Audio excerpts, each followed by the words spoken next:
The ocean was unnaturally still the morning they found it. Beneath the layers of silt and ancient rock, buried in the heart of the Chichulub crater, something impossible lay waiting. Black as obsidian, humming with silent purpose. It was Michael Altman, a geophysicist with a reputation for chasing myths, who first discovered the anomaly. What he expected to be a routine mineral anomaly turned into the discovery of humanity's most dangerous relic. Word spread quickly. Within weeks, the government deployed a joint operation. The sovereign colonies, armed forces, SCAF, and the corporate giant, Dredger Corp, descended on the site with industrial drills and scientific curiosity. They weren't prepared for what they'd unearthed. What emerged from the earth wasn't just a monolith, it was a riddle written in alien geometry, towering and etched with spiraling, untranslatable symbols. The object defied every natural law the team understood. They called it the Black Marker.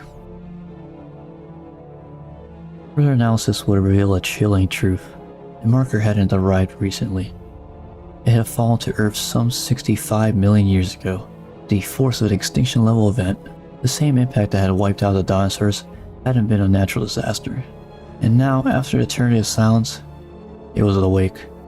At first, the scientists believed they had stumbled onto the holy grail of energy research. The black marker wasn't just an inert relic. It pulsed with a low-frequency signal, inaudible to the human ear, potent enough to influence surrounding electronic equipment and organic matter alike. Isthmus fried without warning. Small animals brought near the artifact behaved erratically, some dying within hours. And yet, the signal it emitted was mathematically structured, as if composed, designed.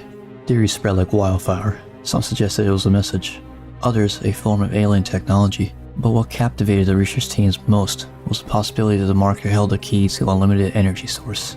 A signal this powerful, endlessly self-sustaining, it could solve Earth's resource crisis in a single breakthrough. Plans were drawn up to replicate and contain the energy. They would try to tap into it, control it. But the marker wasn't offering power. It was broadcasting instructions. Etched along its surface, the strange glyphs weren't just symbolic. They were biological. Geneticists began to notice patterns within the inscriptions that resembled DNA sequences. The structure of the marker itself, a towering helix, mirrored the double-stranded blueprint of life. When the data was decoded and reconstructed in virtual models, the results were horrifying. The instructions weren't for human advancement, they were for transformation. The signal was a transmission, a viral blueprint designed not to heal, but to remake flesh, to corrupt it, to weaponize it. They didn't know it yet, but the black marker was more than a monument. It was a catalyst. And the first whisper of the necromorph plague had already begun to echo through their machines. In the beginning, Michael Altman believed the truth would save lives. He had seen too much, heard the whispers that crept into the minds of his colleagues, watched the inexplicable deaths, the rising paranoia. Black marker wasn't a gift. It was a contagion disguised as salvation. And so, against the explicit orders of the sovereign colonies government, Altman broke his silence. He leaked his findings, gave interviews, published fragments of research. The world needed to know what had been unearthed. For a moment, he became a symbol, praised by the public as a whistleblower, hero willing to risk everything to expose a government conspiracy. But behind the scenes, the consequences of his revelation were already spiraling out of control. Above the Chichulub crater, deep within the research complex orbiting the site, the impossible happened. People began to die and rise again. The marker signal, now amplified by human curiosity and hubris, triggered the first necromorph outbreak on Earth. Corpses reanimated into grotesque forms, driven by the same signal that had promised energy, evolution, and divinity. The facility became a slaughterhouse. Altman never escaped. Two of his closest associates, Stevens and Markov, found him before he could flee. Whatever they were once, scientists or seekers of truth, they had become something else entirely. The marker had spoken to them too. But when their Altman saw a warning, they saw revelation. They silenced him, made his death look like a martyrdom. And from that blood, they built something far more dangerous than the outbreak. A belief system. The Church of Unitology rose from Altman's grave, proclaiming him as a prophet of ascension. The marker wasn't to be feared, it was to be worshipped. Its killers rewrote the narrative, turning the betrayal into doctrine, their madness into scripture. The truth had been set free, but it had already been twisted. The world mourned Michael Altman. To the public, he was a man silenced for speaking the truth. A brilliant scientist cut down by the very institution he had dared to defy. While officials spun tales of sabotage and instability, a different narrative took root. One far more powerful and far more enduring. From the shadows of that tragedy, the Church of Unitology emerged. Stevens and Markov, once researchers, now styled themselves as messengers of Altman's vision. They claimed the government had murdered him to suppress the cosmic truth, that the black marker was a divine artifact, not an alien relic. According to them, Alman had seen beyond silence and into the face of God and was silenced for it. It didn't take long for the words to catch fire.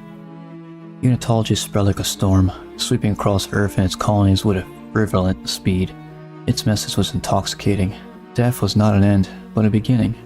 The marker they preached was a gift from the divine, proof that humanity was meant to ascend. Convergence, they called it. The merging of all souls, reborn into a single, eternal form. Alman became more than man, he became a symbol.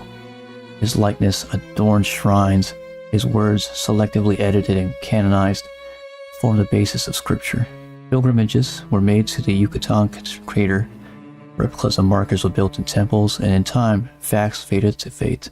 The church did not merely revere the marker, they worshipped it. Its signal, once feared as dangerous, was interpreted as divine communication. The glyphs were sacred text. The necromorph outbreaks, rebranded as trials of ascension.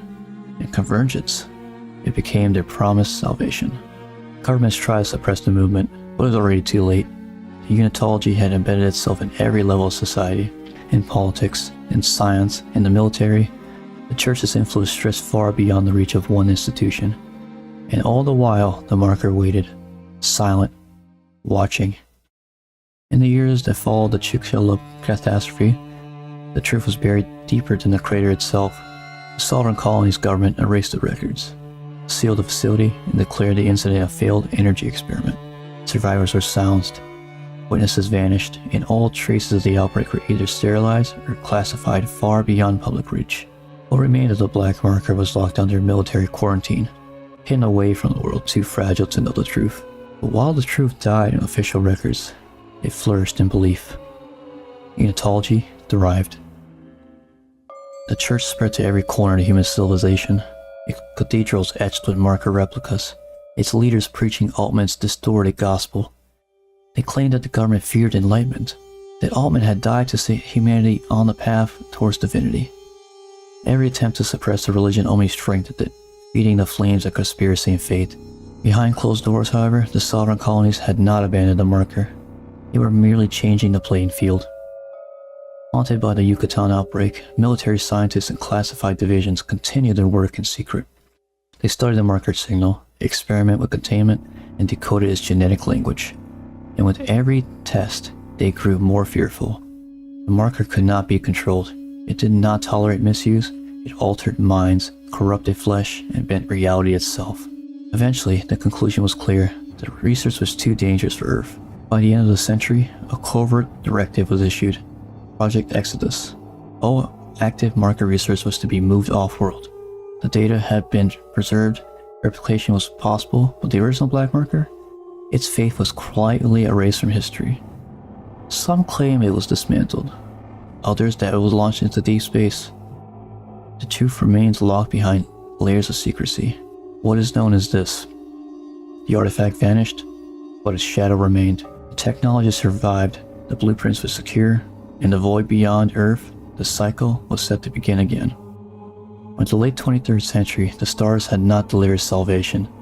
Colonies stretched across the void, but the old problems followed. Overpopulation, dwindling resources, political fragmentation. The sovereign colonies were fractured, desperate and increasingly willing to gamble in the unknown. And in their archives, hidden beneath the layers of clearance and denial, they still possessed the blueprints of a nightmare. Decades of research into the original marker had not been in vain. Though the artifact itself had vanished, its signal had been recovered, dissected, and remodeled. In the 2290s, the Sovereign Colony's Science Division achieved what was once unthinkable. They successfully reversed engineered the marker. They called the copies red markers.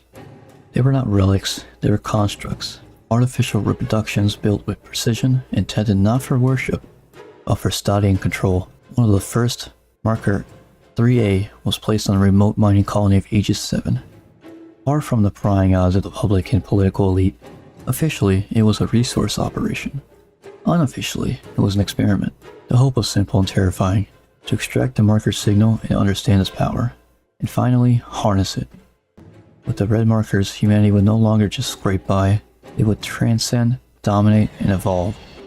But they forgot one thing. The signal was never meant to be understood. It was not a gift. It was a summons. And just like the original, Marker 3A began to whisper. It corrupted the minds of those around it. Subtly at first, researchers reported hallucinations, inexplicable dreams, shared thoughts. Paranoia bloomed like rot in the dark. Then came the deaths, and what followed them, the necromorphs.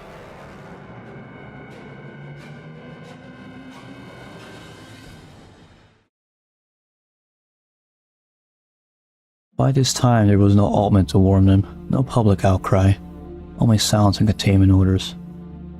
The Sovereign Colonies had lit a fire in the dark, and now, on the edge of known space, that fire began to spread.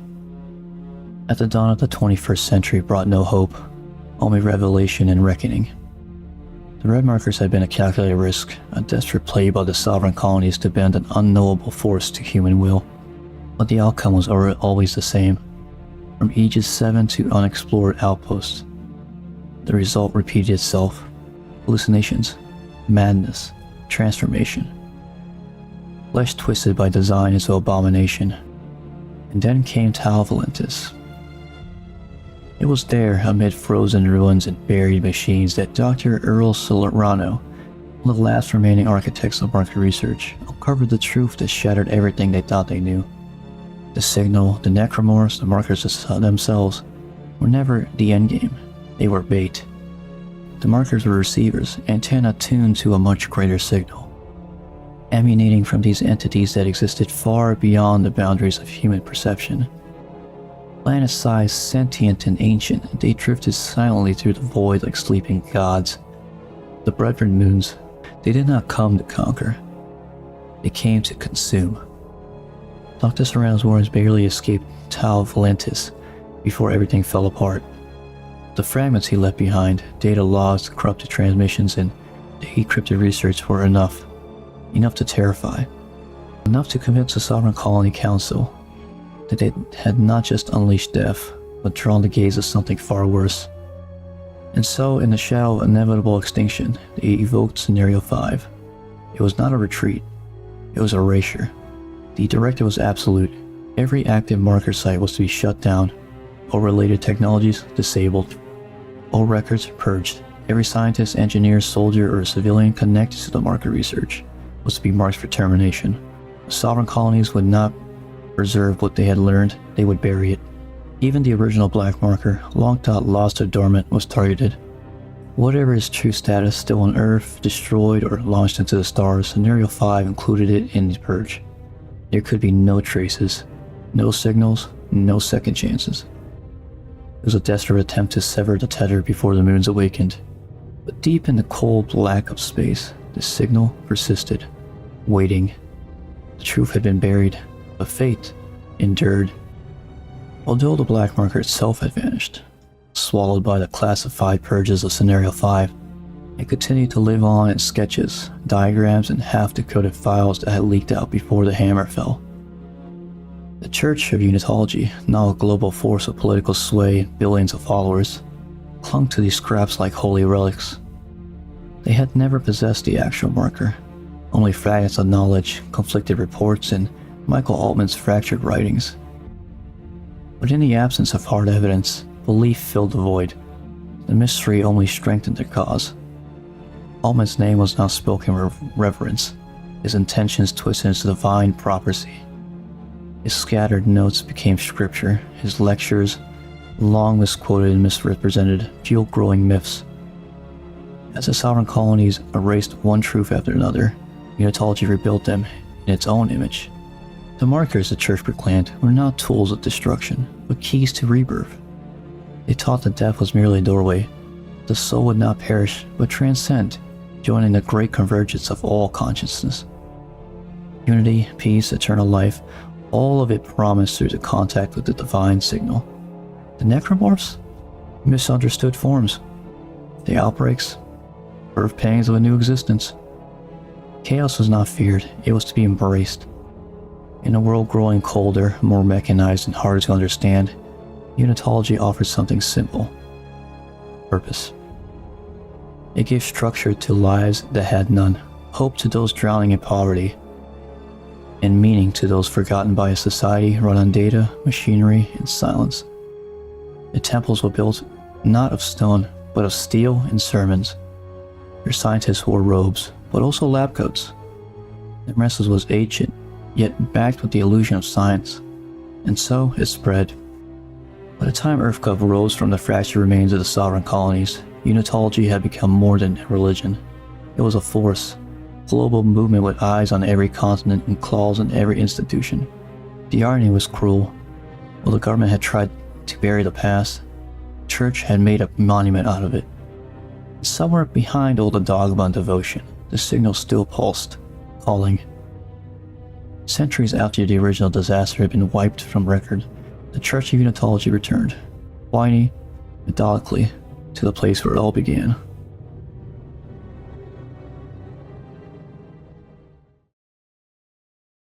The 2600s, Earth was a planet of sterile concrete and of orbiting bureaucracy. EarthGov still held the illusion of control, but its grasp was weakening.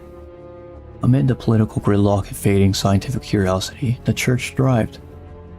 No longer a fringe faith, it had become an empire of its own, one that remembered what the world wanted so desperate to forget: Black Marker. Though the original artifact had vanished under Scenario 5, the Church never stopped searching.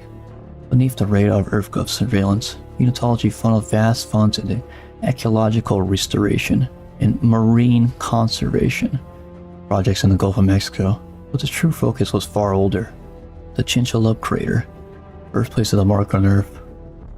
There, in the warm, irradiated waters surrounding the impact site, Unitology biologists began to find what they had always believed would be there: change. Aquatic samples taken from depths near the crater showed irregularities, subtle but undeniable. Variations in genetic sequences, mutations now found in controlled populations. Fish, invertebrates, even microbial life, each bore signatures that suggested long-term exposure to something foreign. A signal. Design. These weren't natural mutations, they were intentional. Encouraged, the Church expanded their testing, shifting focus to human tissue. Small-scale, ethically dubious studies were carried out on locals, descendants of those who had lived near the crater for generations. The results stunned even the most zealous believers. The brain tissue saw heightened electromagnetic receptivity in specific cortical regions, and they were consistent with only one known influence: the marker. To the Church, this wasn't just proof, it was destiny. They concluded that humans, unlike any other species, were uniquely reacted to marker signal, not just responsive, evolved because of it. The implications were divine. The marker hadn't just come to Earth by accident, it had seeded the very path of human development. Alman, the signal, the necromorph transformations, those were all echoes of a larger design. In the hushed inner circles, the theory gained traction. Humanity was never meant to control the markers, they were meant to become them. EarthGov had tried to intervene, tried to shut that research down, but by then the Church's reach extended too far. Into laboratories, boardrooms, and even the upper tiers of EarthGov itself. The data was smuggled, hidden, encrypted, and dispersed. The work continued. By the time Isaac Clarke stumbled through the blood-slick corridors of Titan Station, the nightmare was already in full bloom. The red marker, rebuilt from the fragments and hubris, had turned the Sprawl into a tomb. But amid the chaos, beneath the screams, the clawed walls, and the echoes of the dead, he found something else. Buried within the database of a ruined EarthGov lab, Clark discovered a cache of personal logs, fragmented, corrupted, but intact enough to reveal the unraveling mind of Dr. Keener Phillips, one of the lead researchers on Project Delamere, EarthGov's most secretive marker replication initiative. At first, the logs were clinical: observations, progress reports, updates on the signal strength, material stability, test subject behavior. But as days wore on, the tone changed. The entries became rambling, conflicted, and then terrified. Phillips had begun to suspect the unthinkable. "We didn't invent the red markers," he whispered in one log. "We were made to think we did." He dealt to his theory with unsettling clarity, that every logical step EarthGov scientists believed they had taken towards building new red markers had not been born from genius or innovation, but from suggestions. Every breakthrough, every mathematical model, every intuitive leap had come from somewhere else, somewhere outside. He described dreams shared by researchers, equations that had appeared fully formed in their minds of those exposed to the signal, designs that seemed to build themselves, compelling completion. The more he studied the red markers, the more he was convinced they were not copies, they were instructions. The black marker, Phillips wrote, was not a dead relic, it was a seed. It wanted to be found. It needed us to replicate it, and so it shaped us, subtly and completely. To Phillips, humanity's entire interaction with the microtechnology was a form of manipulation, a slow infection, not of body, but of thought. He concluded chillingly that humans were not explorers or creators in this story. They were pawns, extensions of a far older and far more patient. Rationalizations are illusions, he wrote in his final entry. We tell ourselves it's for energy, for survival, for science.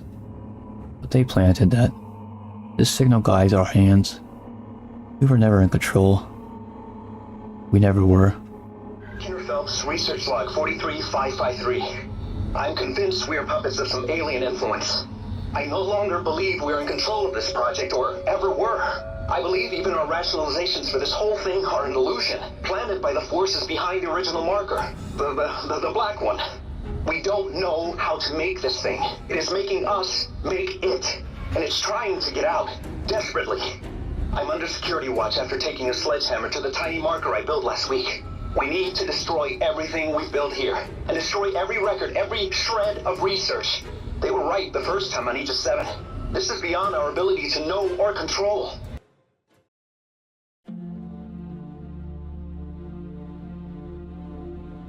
By the late 2290s, the sovereign colonies had achieved what was once thought impossible. They had successfully decoded the alien technology of the black marker.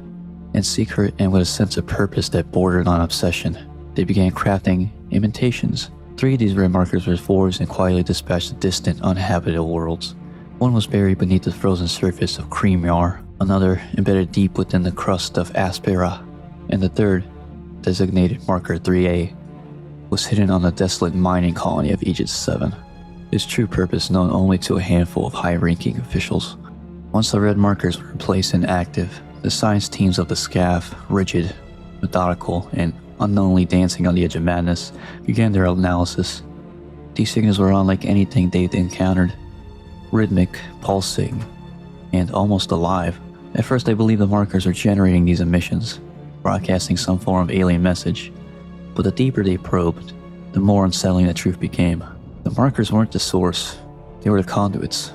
They were receiving a transmission from somewhere far beyond known space, and then amplifying it, repeating it, as if answering a call. Even more disturbing was the behavior of the 3 markers, those buried beneath the surfaces of Aegis 7, Aspera, and Creamar. Despite the immense distances between them, they began to synchronize. They triangulated, communicated, and behaved as a single unified entity, coordinated across the light years like points in a ritual, following a blueprint no human could comprehend. Then, without warning, it happened. Across the frozen wastes of Creamar, the obsidian cliffs of Aspera, and the blood-stained mines of Aegis 7, the silence shattered in unison. The markers, as if reacting to shared signals, awoke. What followed was chaos, an orchestrated nightmare. On each of the 3 planets, the dead began to rise. Flesh twisted, bones snapped and reformed into grotesque mockeries of life. The red marker had triggered what came to be known as outbreaks, Simultaneously, necromorph infestations separated by light years, yet perfectly timed as choreographed by some vast intelligence. On Aegis 7, the horror escalated further. In the depths beneath the colony, something massive began to stir. Sluggish at first, but growing stronger with every corpse added to its ranks. It was born not by accident, but by design. The hive mind, a monstrous telepathic entity, emerged as a central node of the outbreak. It was no mere beast. It listened to the marker. It obeyed. At the heart of this control lay a signal-amplifying pedestal, an unholy transmitter that maintained the psychic bond between the marker and the hive mind. Through it, the marker issued its commands, and the hive mind relayed them to the necromorphs like a dark messiah leading its flock. The dead no longer simply rose, they served. The sovereign colonies had seen enough. Whatever hopes they once clung to, the markers couldn't be controlled, understood, or harvested for humanity's advancement, were reduced to ash in the wake of the outbreaks. Entire crews lost, research teams butchered, communication blackouts masking the scale of the catastrophe. And at the heart of it all, 3 alien monoliths pulsing with quiet, methodical malice. Recognizing the scope of what they had unleashed, the sovereign colonies did what all frightened empires do when faced with their own hubris. They ran. The entire Aegis cluster was sealed off, probes were recalled, satellites were erased, coordinates were scrubbed from navigation systems. The disaster was buried beneath the layers of classified files, the records encrypted and then buried even deeper. The official story? A failed mining expansion, hazardous stellar conditions, nothing worth investigating. And red letter warnings across flight decks and star charts, the Aegis system was marked as a prohibited zone. No rescue missions, no exploration, no answers. But time, as always, was the enemy of secrecy.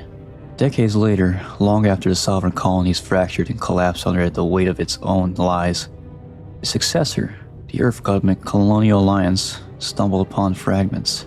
A corrupted archive here, an encrypted transmission there, enough to suggest that something was still out there. Something codenamed Marker 3A. And so, the gears of curiosity began to turn once more. By 2505, the planet once quarantined and forgotten had become something else entirely. Aegis 7, long marked as off-limits, was now home to an illegal mining operation. The Concordance Extraction Corporation, ever hungry for profit and blind to history's warnings, finally set up a facility beneath the radar of EarthGov's failing oversight. To them, it was just another rock to crack, another source of precious minerals, another corner of space to exploit. But in 2508, while preparing the plan for a full-scale resource extraction, the miners struck something ancient, something not of this world. Buried beneath the layers of sediment and time, they unearthed what the colony's growing number of Unitologists would come to call a revelation. A towering obsidian spire, etched in impossible symbols. The marker. It didn't take long for the effects to begin. First, the colonists stopped sleeping. Restlessness crept in like a sickness. Then came the unease, paranoia, distrust, the constant sense of being watched. Shadows that shouldn't move. Whispers that didn't come from mouths. People began to see things, hear things. Then came the violence. At first, it was just outbursts, fights, breakdowns, panic. But it escalated quickly. Suicide rates soared, murders followed, families turned on each other, friends snapped without warning. Whatever signal the marker was broadcasting, it was worming its way into the minds of everyone around it. By the time the USG Ishimura arrived to begin the planet-cracking operation, the marker had already been exhumed and brought into the colony proper. Unitologists on board and planet-side celebrated it as a divine artifact. The marker from their sacred texts, the sign of salvation. But salvation never came. Only madness. Word of the artifact spread quickly. Too quickly. When the name Marco was mentioned in the preliminary transmission from the colony, it didn't take long for the Church of Unitology to respond. And with them came orders, quiet, insistent, and absolute. Captain Benjamin Mathias, commander of the USG Ishimura, received the directive personally. The marker was to be extracted and brought aboard the ship. No questions, no delays. He complied, but not everyone agreed. PCSI Security Chief Alyssa Vincent was furious. She had seen the growing unrest on the surface, the spikes in aggression, the escalating violence. She warned of the risks of what bringing the object aboard might unleash, but her protests were overruled. The church had spoken and Matthias obeyed. Dr. Terrence Klein, one of the ship's lead science officers, remained quiet at first, but behind closed doors, he too voiced his concerns. He had studied the earlier data. There was something wrong with the marker. Its design, its signal, its uncanny resemblance to human DNA. It wasn't just alien, it was intentional.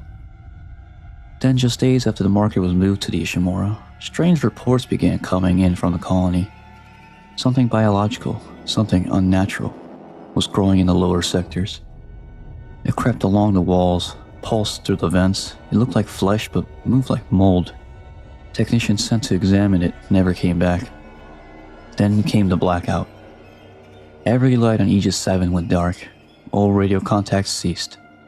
The last transmissions were garbled screams and distorted static. When the feed cut, the colony was purged into total silence. And then, the real horror began. Those who remained on the surface lost what little grip they had left. Entire sectors collapsed into chaos. Colonists turned on each other with savage ferocity. Mutations, suicides, screaming voices, and dismembered bodies.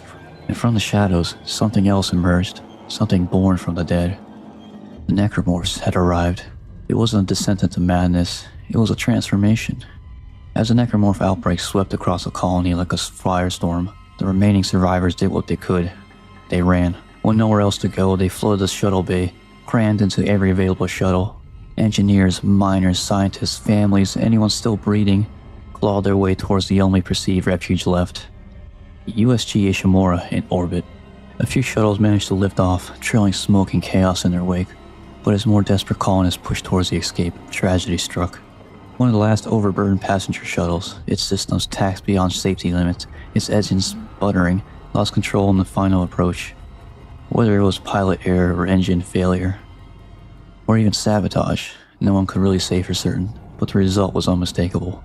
The shuttle slammed into the bay. The explosion was deafening. Flames rolled across the landing zone, consuming the remaining shuttles in a chain reaction of fire and shrapnel. Hope turned to ash in seconds. All remaining escape vessels were gone. Those left behind stood in stunned silence, the screams and firelight reflecting off their terrified eyes. Whatever slim chance they had of salvation had just burned up in the sky. Panic took hold. Stranded and cornered, the survivors turned their eyes upward, towards the Ishimura, the last beacon in orbit. They began searching for any way to reach it. They were no longer miners or scientists. They were prey, and they were running out of time. By the time Isaac Clarke descended to the surface of Aegis 7, he was no longer the man who had arrived aboard the USG Ishimura. Trauma, hallucinations, and loss had hollowed him. Something deeper pulled him, an invisible thread winding through his mind, tightening with each passing moment. The marker signal was inside him now, whispering, guiding, and demanding. Under its influence, Isaac made a choice he believed would end the nightmare. He returned the marker to where it had first been unearthed, a signal-amplifying pedestal buried beneath the colony's remains. As he lowered the artifact into place, it pulsed with binding light in a low, resonating hum. A surge of energy rippled outward, tearing the planet like a shockwave. In that moment, the marker reached out. It imprinted. Blueprints, visions, alien geometry, equations beyond comprehension. They seared themselves into Isaac's mind. And then something worse happened. Pulse had a side effect. It destabilized the gravity tethers that had been holding the massive chunk of rock mined from Aegis 7 in orbit. Without warning, the entire mass began to descend, pulled inexorably back towards the planet's surface. The colony was now a ticking time clock. As Isaac Clarke tried to escape, Kendra Daniels revealed her hand. She had never been there to help. EarthGov had sent her to retrieve the marker, to contain it and bring it back to Earth. As she attempted to secure it for extraction, the dark shadow loomed behind her. The hive mind. The monstrous creature, colossal, grotesque, the very heart of the necromorph plague, struck without hesitation. Kendra never made it off the surface. Isaac, battered and alone, faced the creature in a final desperate battle. With every ounce of strength he had left, he destroyed it, severing the connection between the marker and its army of dead. The hive mind fell. Moments later, Isaac escaped aboard his ship, launching just as the sky split open and a massive mind fragment of Aegis 7 came crashing down, obliterating the colony in a final catastrophic impact. Behind him, the marker was buried once more. But inside Isaac's mind, something had taken root, something that would never leave. Aegis 7 was no longer a planet, it was a wound in space. The impact of the falling rock had shattered its crust, ripping deep into its core. Rivers of magma bled from its surface, and the sky above shimmered with ash and ionized debris. In the aftermath, EarthGov pinned the blame on one man, Isaac Clarke. Though hailed as a survivor, he was also labeled as the architect of the planet's destruction. Publicly, he was the man who destroyed Aegis 7. Privately, he was broken and haunted by visions, by the marker, by things that no one could see. 3 weeks passed. Then from deep space a new ship arrived, the USG O'Bannon, dispatched under EarthGov's directive. Its mission was clear: investigate the ruins and recover what remained of Marker 3A. Whether to study it, control it, or contain it, no one on board could say. Orders were orders. The O'Bannon deployed gravity field generators to stabilize the fractured planet. For a time they worked. Aegis 7 held itself together, if barely a crust of stone clinging to existence. Then came the accident. While recovering a fragment of the marker embedded deep in the molten scar of the planet, one of the crew, Nicholas Kuttner, made a fatal error. Whether due to panic, malfunction, or the insidious influence of the marker itself, Kuttner triggered a chain reaction that disabled one of the generators. The balance was lost. Aegis 7 groaned, cracked, and then tore itself apart. In a brilliant, terrible flash, the entire planet exploded, obliterated in a storm of rock, fire, and signal. Whatever secrets remained on the surface were now scattered across the void, and still, the marker's influence endured.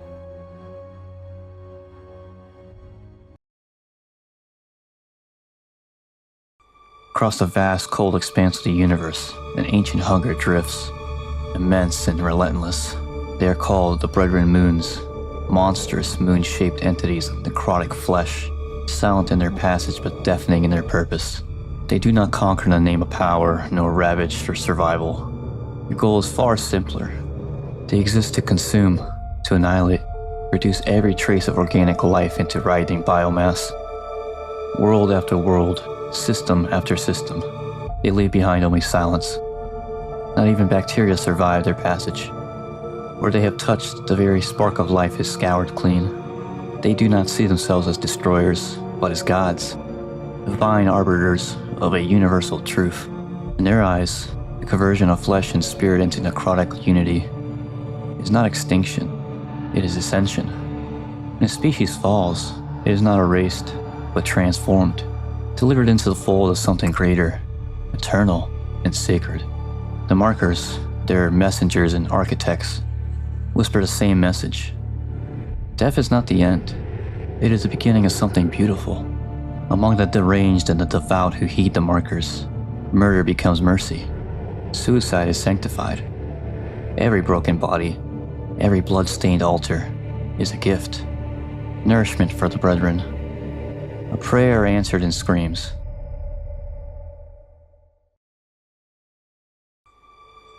In this dark theology, death is worship, and the end of life is the holiest of offerings. And so the moons drift on, vast and patient, ever hungry. For to them, the universe itself is a temple, and all living things are merely waiting to be converted. The Brethren Moons are not born, they are grown, cultivated by death itself. From their grotesque living shells they generate artifacts of terrible purpose. Black markers. These are no mere relics of alien origin, but reproductive seeds, spawned perhaps in the same way that hair sprouts from the skin, or nails from flesh. A biological process, yes, but one twisted and vast in scale, entirely inhuman. Once matured, the markers are cast adrift into the void, flung across space at sublight speeds like blackened comets of prophecy. For centuries, even millennia, they drift, silent, waiting, until the pull of gravity delivers them onto some unsuspecting world rich in organic life. There they embed themselves like splinters in the skin of the planet, dormant and inert at first, But their purpose is far from passive. The infection begins slowly, imperceptibly. Dot, madness, death. The black marker sings, and the world begins to rot from the inside out. The cycle has begun again.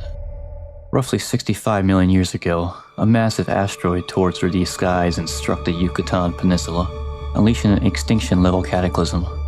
In the blink of a geological eye, the age of the dinosaurs came to a close.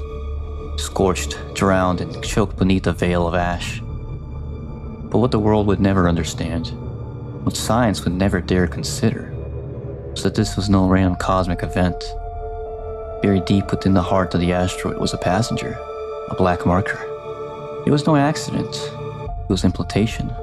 From the moment it pierced the earth, the signal began to hum, subtle, imperceptible, but ever present.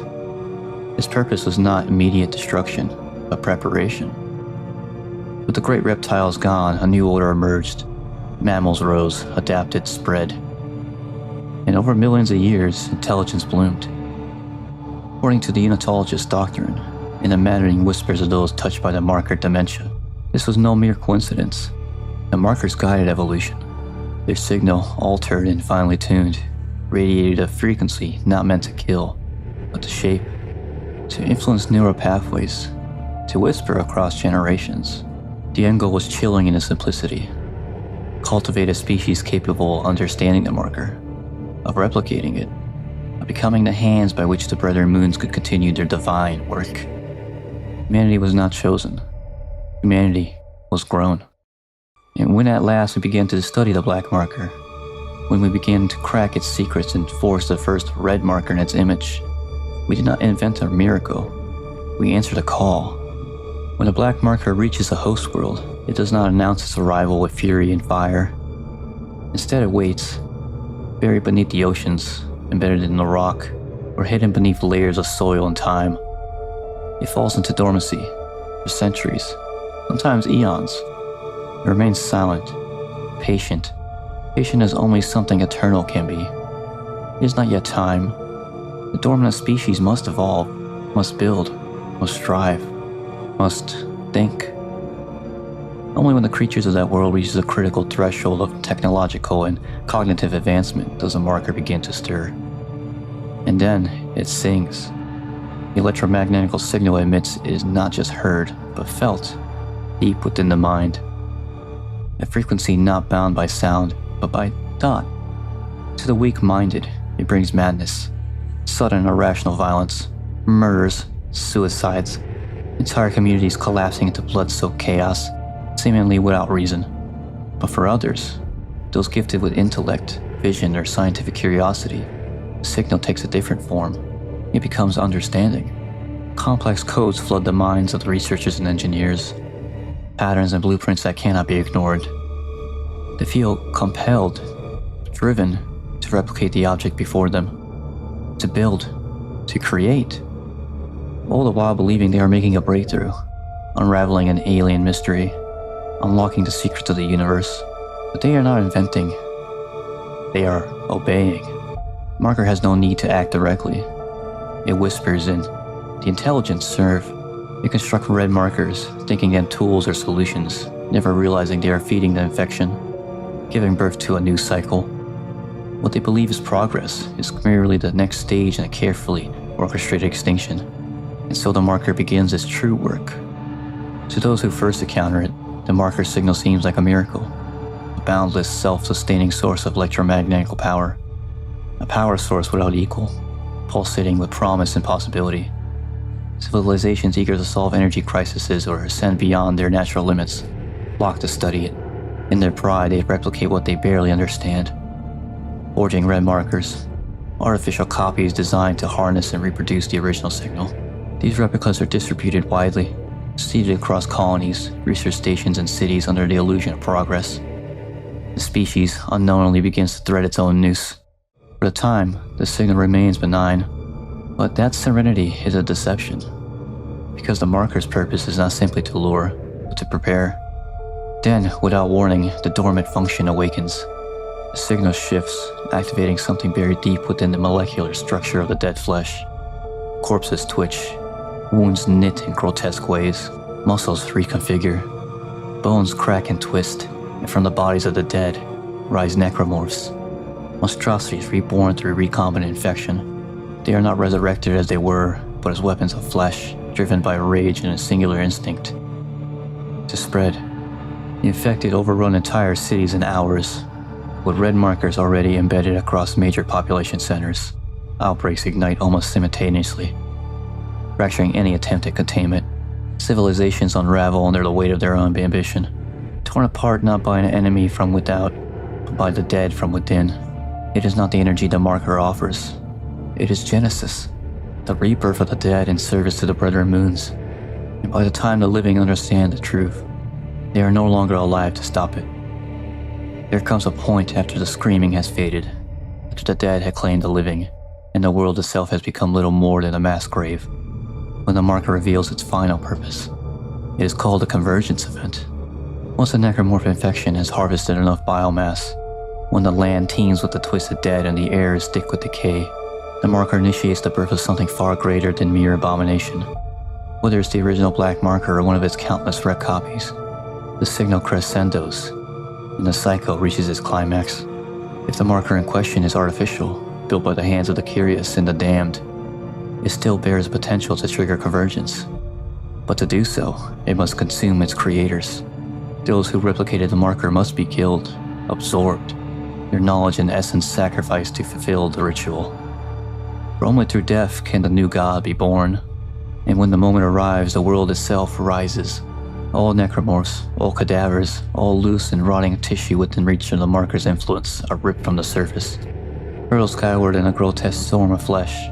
The stratosphere boils with motion as the swirling biomass begins to fuse, twisting and merging into a single, withering core. Consciousness begins to stir, alien, ancient, and insatiable. From the fragments of its host world, it draws stone and metal to shield its vulnerable heart, forming a shell of planetary debris across its necrotic core. What was once a world of life is now a womb of a god, stillborn in violence but reborn in death. Convergence is not salvation, it is consumption, the last stage of a long deception. What becomes of a Brethren Moon once it has devoured its birth world remains a mystery, one buried beneath silence, destruction, and the absence of anything left alive to tell the tale. The signs suggest a pattern, a hunger that never dies. Once the newborn moon has gorged itself upon the biomass of its host, consumed every living thing and drawn the last final breath from the planet's scarred surface, it does not remain. It drifts. Slowly, patiently, it begins to move again, drawn towards the next glimmer of organic life in the dark. A colony, a planet, a signal. It seeks only to feed and to continue. But this is no mindless wandering. Even when no life is near, the moon does not die. It does not age. It does not forget. It sleeps, falling into a state of torpor, its monstrous form cloaked in silence. Yet beneath that stillness lies awareness, a predator's stillness, ever alert, waiting for the next pulse of light to shimmer in the void. A flicker of light, a voice on the radio, a signal sent to space by the distant world that believes itself alone. And when that call comes, the moon will wake, and the cycle will begin again.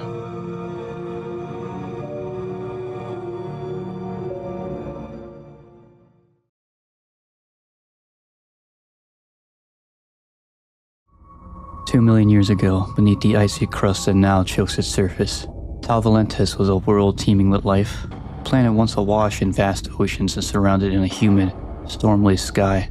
Its native inhabitants were a mysterious intelligent species, semi-aquatic beings who move with grace between land and sea, their civilization thriving on the abundance their water-rich world provided.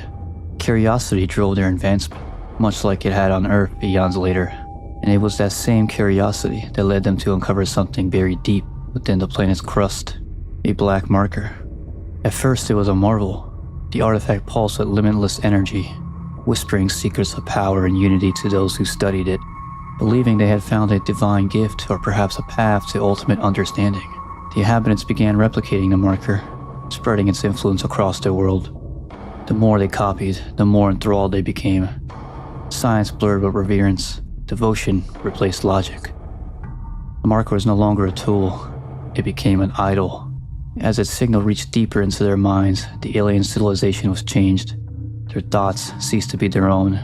In time, the very fabric of their society unraveled as the markers prepared them for something far greater, something far more horrific. In a catastrophic moment of unnatural evolution, the markers activated their true function. The planet was seized by an apocalyptic transformation.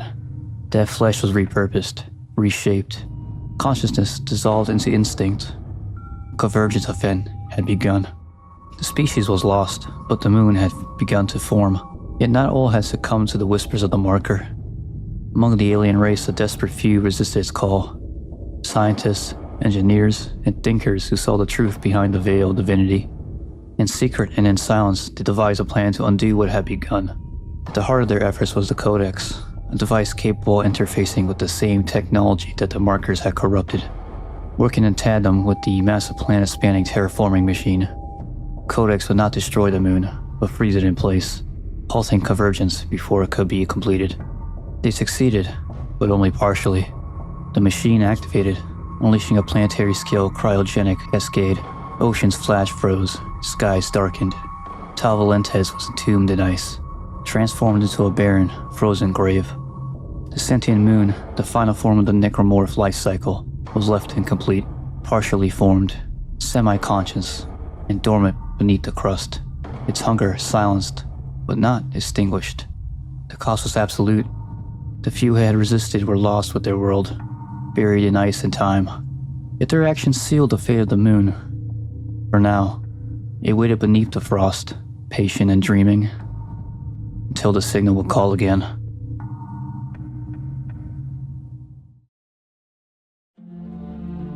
The sovereign colonies, humanity's ruling interstellar government, was crumbling underneath the weight of the secession war. Desperate for an edge, they traced the pervasive signal emitted by their own artificially created markers to a long-forgotten world on the edge of known space, Tau Volantis. What they found was far from salvation. Once a thriving world of oceans and life, Tau Volantis had become an icy grave, a planet locked in permanent winter. Towering snowdrifts, razor-sharp winds, and punishing sub-zero temperatures made the terrain nearly impassable. Entire research convoys vanished in storms. Vehicles froze over, buried beneath the layers of white. Progress was slow, and hope dwindled with every step. But then, buried beneath layers of permafrost, the Sovereign Colony Expedition uncovered something extraordinary. They found the ruins of a lost civilization, the remnants of a desperate struggle etched into frozen bones of decayed machinery. More horrifying still were the twisted corpses, once alien, now something else. The infection remained, dormant, but waiting, and with the marker signal once more echoing across the surface, it stirred. The marker's influence crept into their thoughts. Whispers turned to voices. Logic gave way to obsession, and as it had 2 million years before, Tau Volantis became the stage for another fall. The sovereign colonies had uncovered the past, but in doing so, ensured it would repeat. By 2314, the situation at Tau Volantis had spiraled beyond recovery. Major General Spencer Mahad, commander of the Sovereign Colony's Expeditionary Force, found himself at war not with the cold of the terrain, but with madness. The marker signal had corrupted soldiers and scientists alike. Necromorph outbreaks erupted within the base, transforming the expedition into a chaotic slaughterhouse. Command structure crumbled. Entire sections of the colony were lost in infection or fell to civil unrest born from paranoia and hallucinations. When all efforts to contain the catastrophe failed, the Sovereign Colony's Council made a final, damning decision. They authorized Scenario 5, originally designated for hostile alien encounters. Scenario 5 called for the termination of all personnel involved in first contact situation deemed too dangerous to Earth. It was not a rescue, it was an execution. Mahad, bound by duty and desperation, began enacting the order, eliminating infected and uninfected alike to ensure the horrors of Tau Volantis never reached humanity's core worlds. But not all shared his resolve. Dr. Earl Serrano, lead xenoarchaeologist on the mission, had uncovered something extraordinary. Rosetta, a preserved alien specimen, and the truth behind the alien machine built to halt convergence. Recognizing the significance of his discovery, Serrano and his remaining team took drastic measures. They disassembled Rosetta into segments and scattered them across secure facilities, hoping to keep the knowledge safe from both necromorphs and Mahad's Purge. Serrano's race to activate the machine ended in tragedy. As Mahad's forces closed in, an accident in the facility left Serrano severely injured and paralyzed. Unable to flee or finish what he had started, he could only record his findings and leave behind fragments of the truth, clues for someone, someday, to finish what his people had died to uncover. Above the howling winds of Tau Volantis, the cries of the dead echoed, victims of the cold, the infection, and choices made in fear. The moon remained waiting. The expedition to Tau Volantis was lost, consumed by cold, madness, and the dark will of the markers. Nothing made it back. No survivors, no transmissions, just silence.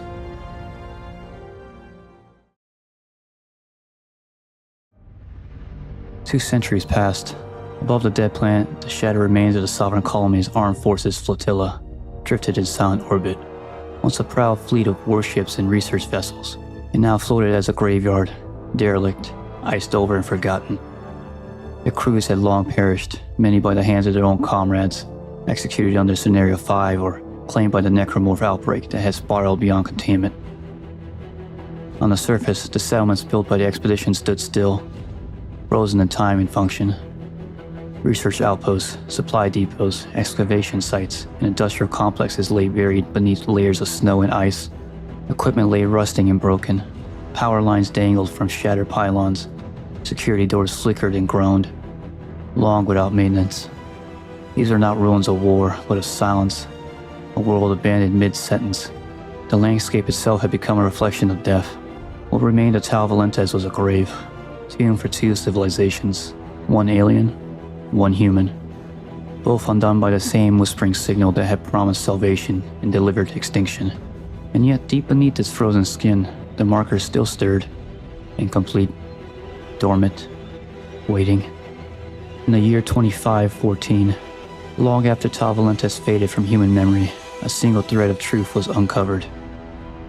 The Mara Carver, a data archaeologist working deep within the forgotten archives of Sovereign Colony's era data, stumbled upon fragmented files, lost telemetry, corrupted transmissions, and scraps of marker research that had miraculously survived centuries of suppression and decay. As she pieced the data together, a name emerged from beneath the layers of classified encryption: Tau Volantis. Driven by both curiosity and the hope of ending the necromorph scourge once and for all, Damara cobbled together enough intelligence to point the way to the frozen tomb world. Her research not only confirmed the existence of the Black Marker's true signal origin, but also hinted at the alien machine that could permanently halt Convergence. Damara's findings did not go unnoticed. She managed to pass her discovery to EarthGov Captain Robert Norton and Ellie Langford, a survivor of the Titan Station's disaster and one of the few people to ever witness the marker's destructive potential firsthand. Together they saw in Damara's work the real opportunity to destroy the source of the necromorph plague, by going to the very place where it whole first had been stopped.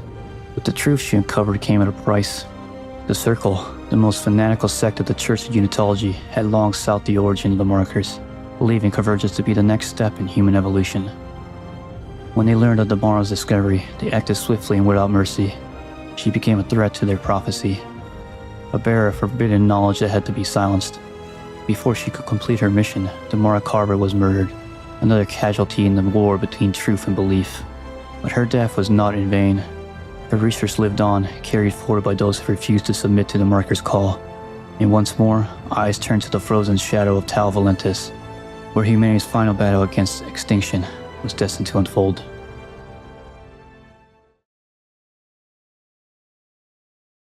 Langford's discovery was too significant to ignore.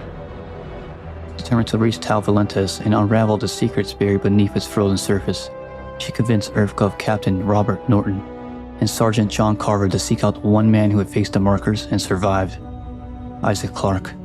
Clarke, the reluctant engineer and sole survivor of the USG Ishimura and Titan Station catastrophes, had tried to leave the horrors behind, but the marker had a way of dragging him back.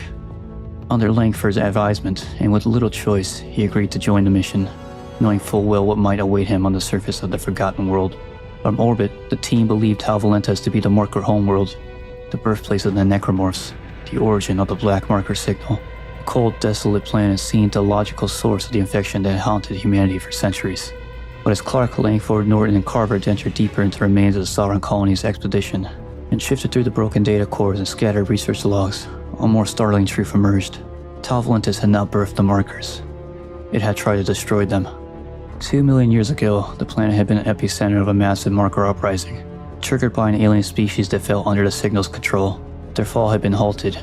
A cryogenic machine, activated at the last possible moment, froze the planet and the Convergence Event in place, locking the unfinished moon in dormancy and halting the final stage of the necromorph life cycle. To the Church of Unitology, this truth was blasphemy. Led by the radical zealot Jacob Danik, a militarized force of Unitologists, the Circle intercepted Clark's mission. To Danik and his followers, Convergence was not a catastrophe, but a sacred evolution. The idea that it could be stopped, or worse, reversed, was abomination to their beliefs. Their goal was clear: stop Clark, silence Langford, and assure the slumbering moon would rise. What began as a scientific expedition had become a war, a final confrontation between those who sought to end the nightmare and those who determined to see it fulfilled. As the team descended into the frozen surface of Tau Volantis, it became clear the planet was far from dormant. The necromorphs had returned. Scattered outposts and research sites, long thought abandoned, were crawling with twisted horrors, corpses reanimated and reshaped by the marker's signal. But these creatures were not exactly like those encountered on Aegis 7, the USG Ishimura or Titan Station. On Tau Volantis, the necromorphs had evolved. Utilizing the remains of the long-dead humans from the Sovereign Colony's expedition, the necromorph infection twisted its host into new and more deceptive forms. Wasters appeared first, reanimated soldiers still clad in their winterized combat gear, wielding axes, blades, or their own bones as weapons. They moved with the discipline of military units they once were, but with none of the humanity. Then came the feeders, grotesque, blind mutations born from humans who had cannibalized corpses to survive, only to succumb to the infection themselves. Drawn by sound and movement, they attacked in swarms, fast and relentless. Despite these new forms, the essence of the necromorph threat remained chillingly familiar. Their behavior echoed what Clark had faced before: ambush tactics, hive-like organization, and a disturbing ability to weaponize the very biology of their victims. Their presence confirmed that, even after 2 million years, the infection had not diminished. The marker's will endured, silently guiding the dead towards convergence. Every structure, every cave, every half-frozen ruin became a potential tomb. The survivors quickly learned that in Tau Volantis, even silence could be a trap, and death was never the end. As Clark, Carver, and Langford pressed deeper into the frozen underworld of Tau Volantis, they uncovered a darker, more ancient truth buried beneath the layers of ice and time. In the depths of the long-sealed catacombs and the hollowed-out caverns, the remnants of the planet's original inhabitants revealed themselves, not in preserved temples or relics, but in monstrous form. Towering creatures like the snow beast, a hulking apex predator forged in alien flesh and ice, and the grotesque Nexus, a massive bio-organic nerve center, were not simply threats, they were warnings. These abominations had once been sentient beings, part of the alien race that called Tau Volantis home. In a final act of defiance against the markers, they had sacrificed themselves, allowing their bodies to become vessels for the necromorph infection, delaying the Convergence Event by using their own deaths as key to freeze the planet and the moon. Their sacrifice had not stopped the cycle, only paused it. Jacob Danik, unwavering in his fanatic belief in convergence, succeeded where so many had failed. Using the stolen Codex, he reactivated the dormant alien machine and reignited the long-stalled process. The moon, Tau Volantis' half-formed sentient necromorph entity, began to stir once more. In a desperate final push, Isaac Clarke and John Carver fought their way through swarms of necromorphs, defied Danik's forces, and descended into the moon itself. There at the heart of the ancient monstrosity, they confronted the core of the marker intelligence, and against all odds, they destroyed it. The moon screamed as it died, its biomass rupturing its signal, extinguishing. The skies over Tau Volantis fell silent once more. For the first time in recorded history, the marker network across the galaxy went quiet. The cycle was broken. The cost was immeasurable. The planet remained a grave for 2 civilizations, and the heroes who had fought to end the nightmare were presumed lost. But their actions had given humanity something it had never known in the age of the markers: hope.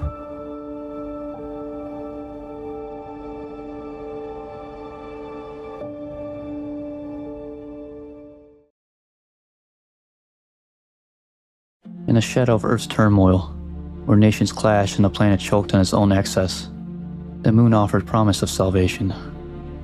In 2045, against the backdrop of environmental collapse and the Cold War skirmish, reignited between the United States and Soviet Union.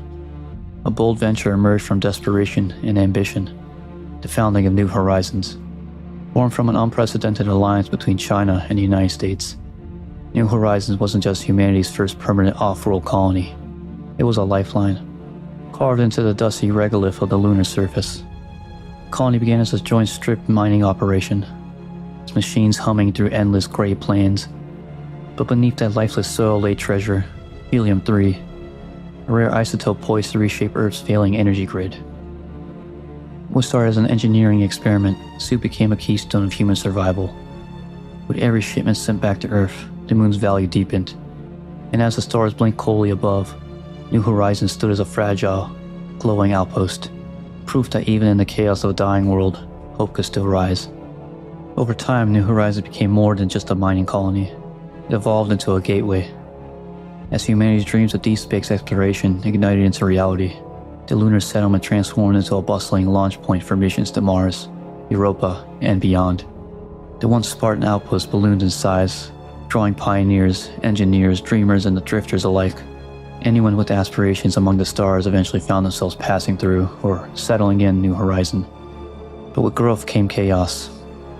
Long before the rise of the sovereign colony's government in the 23rd century, Earth's fractured nations jockeyed for influence over the moon. Competing laws, conflicting agendas, and the rush to stake claims meant that regulation was an afterthought, if not ignored entirely. Settlements sprawled like weeds across mining pits and shipyards, crawling over crater walls and spilling into basins below. Entire neighborhoods sprung up overnight, haphazard, improvised, and unzoned. A horizontal expansion grew untenable. Developers began to build upward. Stacked habitats, repurposed cargo modules, and makeshift towers became the norm. With no overarching vision or enforced blueprint, the colony became a patchwork maze, a labyrinth, disjointed, alive in its own chaotic rhythm.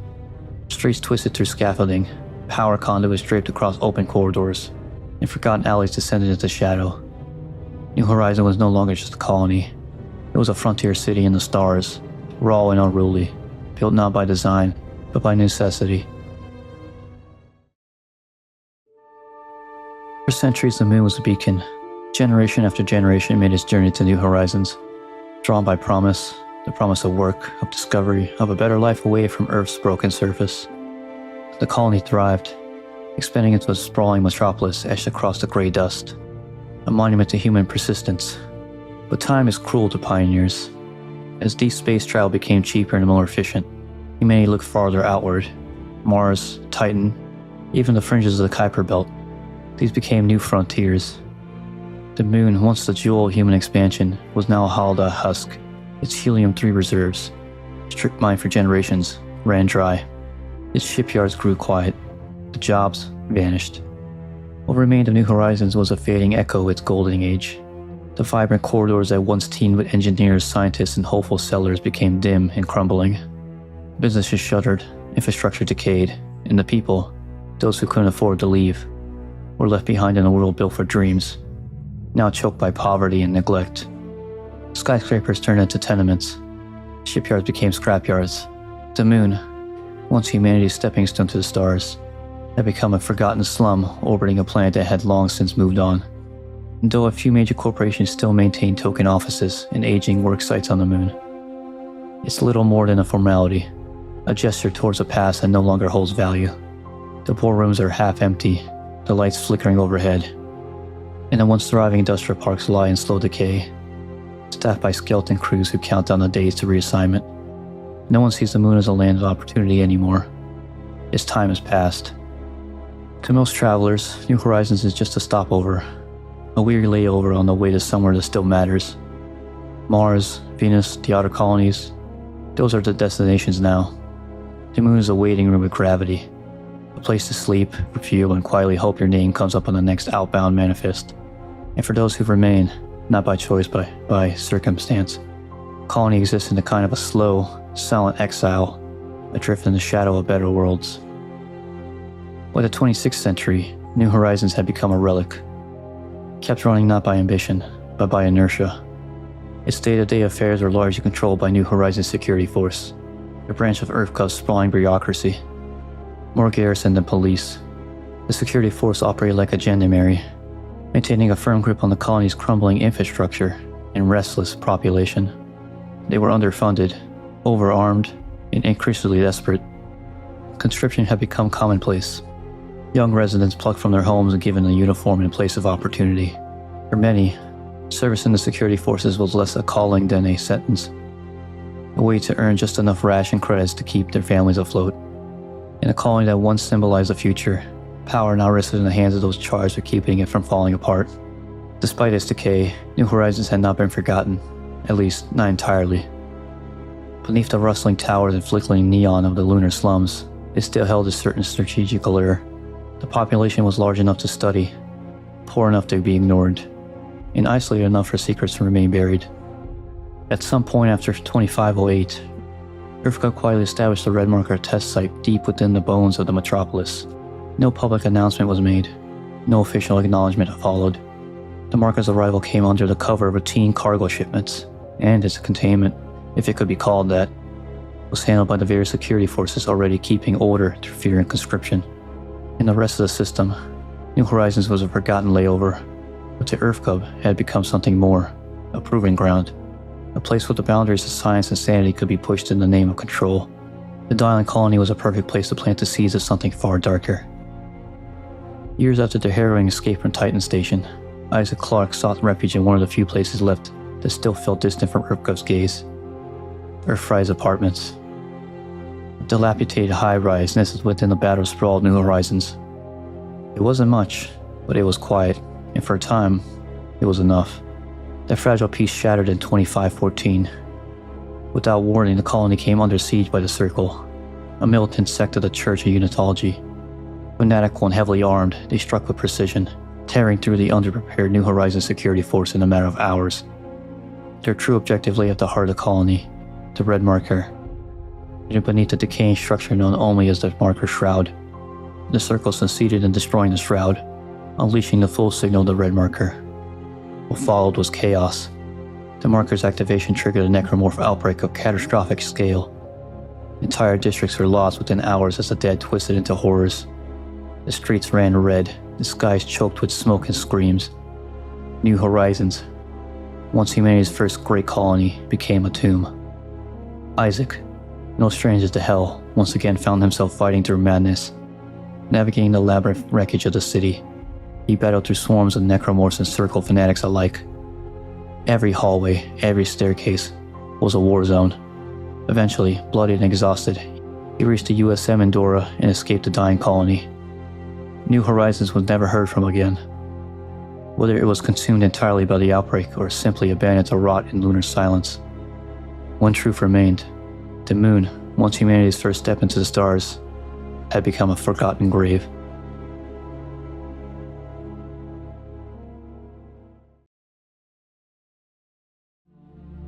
In the early decades of the 25th century, as Earth's resources dwindled and the whispers of humanity's impending extinction grew louder, the eyes of survivalists, corporations, and governments turned outward, to the stars. Titan, Saturn's largest and most enigmatic moon, was chosen as a proving ground for a daring new experiment. The first moon harvest. More than a simple mining operation, it was a precursor to the radical process of planet cracking. A technological marvel capable of splitting celestial bodies to extract their mineral-rich cores. A sprawling colony soon took root on Titan's frigid surface, its structures clawing into the icy terrain like roots of a desperate tree. Scientists, engineers, and laborers worked side by side, analyzing Titan's geology and reinforcing its crust with stabilizers and seismic dampeners.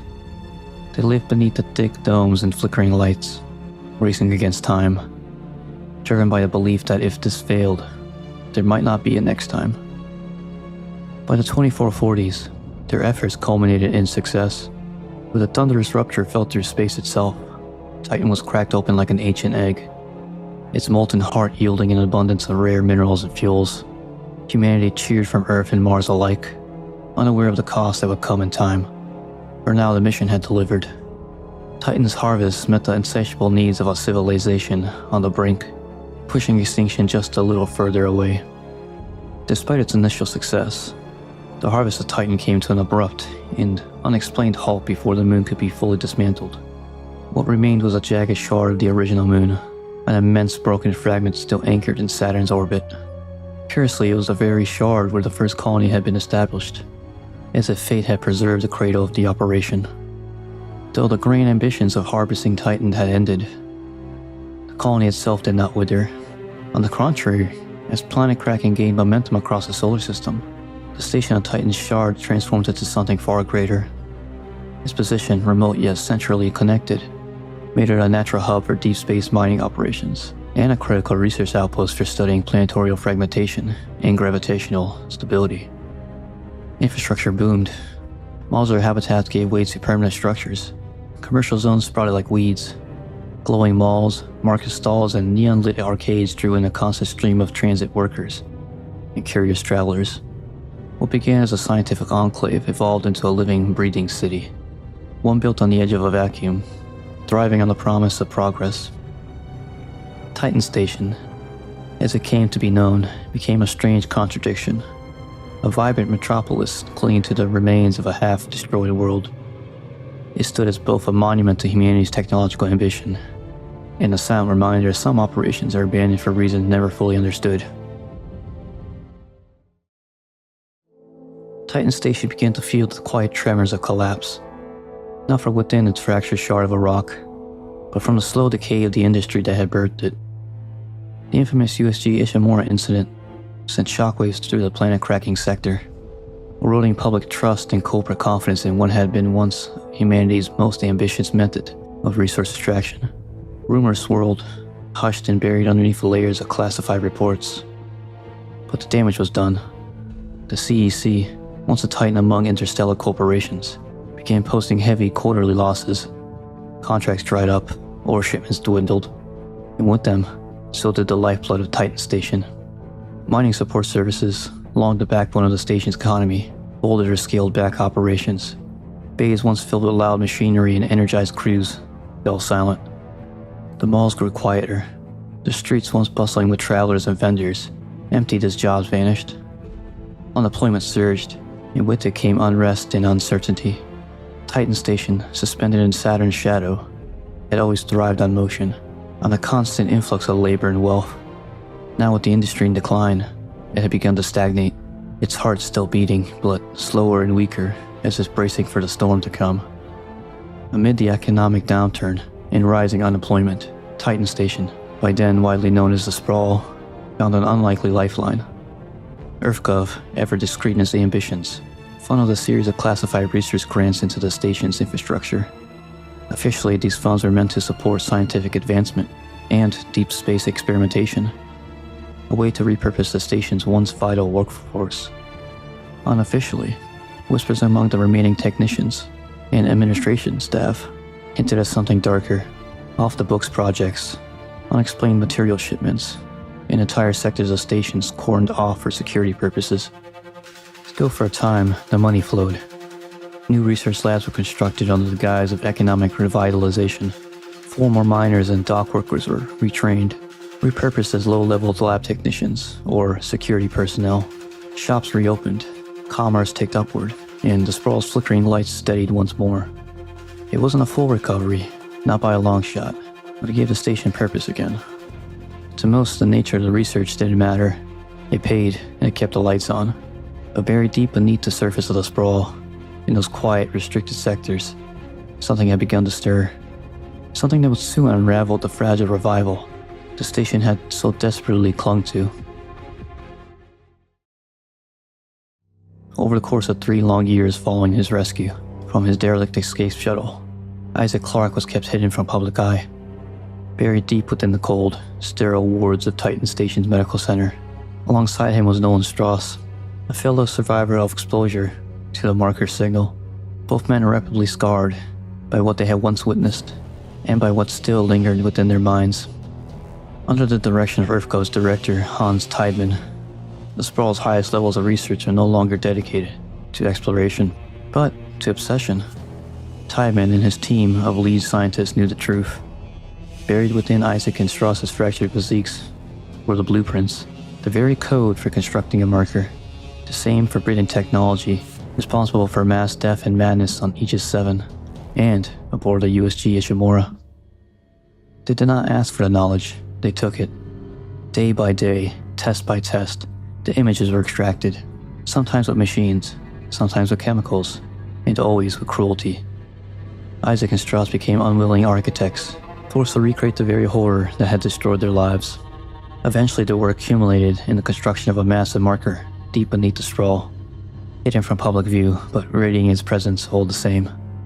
The effects were subtle at first, whispers, insomnia, unease, then came the shifts in behavior. Children were among the first to change, becoming anxious, paranoid, unrecognizable. Murders erupted without motive, suicides followed in waves. What had once seemed like isolated incidents soon mirrored the horrific outbreaks on Aegis 7. Titan Station was no longer a research colony. It became a cradle for madness, and at its heart pulsed a new marker, a monument to Titan's ambition, and a harbinger of the darkness to come. Thanks to the efforts of the Covert Unitologist cell, a chain of events was set in motion that would doom the Sprawl. Among the cell's assets was Carrie Norton, a mid-level systems technician working within the government sector. A devout but wavering Unitologist, Norton had been convinced that her mission, sabotaging specific security protocols, would pave the way for what she had been told was a spiritual awakening. Instead, her actions disabled key containment systems surrounding the marker research site, triggering a catastrophic breach. Within hours, the first necromorphs were unleashed. At first, the outbreak was limited to the government sector. Carrie, horrified by what she had done, tried desperately to undo the damage, scrambling through the corridors she had once maintained, sealing off vents and alerting the few security personnel who would listen, but her efforts were in vain. The infection spread too quickly, and the whispers of the marker, amplified by the Unitologists surrounding her, twisted her resolve. They told her this was destiny, that what was happening was necessary. Whether through misdirection or guilt-fueled desperation, Carrie made one final, devastating mistake. In an attempt to isolate the outbreak, she rerouted power to the auxiliary transit systems that bridged the government sector with the public sector. Containment collapsed, the necromorphs poured through. Civilians had no warning. Within minutes, screams echoed through the shopping districts. Apartments, transit hubs, the public sector, once a thriving heart of the sprawl, was transformed into a slaughterhouse. And far below, in the locked chambers lined with red script and steel, the marker pulsed, feeding off the chaos, drawing the station ever closer to Convergence. The necromorph infection showed no mercy. It tore through the sprawl with horrifying efficiency, moving like a living plague through homes, markets, and schools, leaving behind only blood and silence. Families were slaughtered in their quarters. Children, once playing in climate-controlled parks, were consumed or transformed into shrieking abominations. The public sector became a carnal house, a monument to panic and death. In the chaos, Director Tiedemann took the only action left to him. He declared martial law. Security forces were deployed en masse, but they were unprepared for the nightmare unfolding before them. Even as the chain of command crumbled and the infection overwhelmed containment lines, Tiedemann broke a long-standing EarthGov protocol. Guidelines that stated no infected zone was to be evacuated under any circumstance, and ordered a mass evacuation of the station. It was a desperate gamble. Shuttles were launched from every available port. Transit hubs were flooded with terrified civilians. Lines disintegrated into riots. Security forces, already stretched to the brink, were tasked with both fighting the necromorphs and maintaining some semblance of order. It quickly became apparent that the infection was spreading faster than people could move. Then came the grim declaration. The public sector was now considered beyond acceptable recovery conditions. All resources were redirected to isolating the remaining sectors and protecting key EarthGov assets. No official records were kept of how many actually escaped. Some say a handful of shuttles made it out before the lockdown sealed the Sprawl's fate. Others believed that no one left at all, that the evacuation was merely a smokescreen. Final gesture to mask the truth. Whatever the case, Titan Station was lost. The infection had consumed it. And deep beneath its surface, the marker was still active, whispering to the dead. During the height of the chaos, as necromorphs tore through Titan Station, and panic gripped every corridor, Isaac Clarke, broken, hunted, and still haunted by the marker's voice, became the last, best hope for stopping the nightmare. And Director Tiedemann knew it. Despite every effort to contain him, surveillance, armed patrols, sealed transit lines, Isaac continually evaded EarthGov's grasp.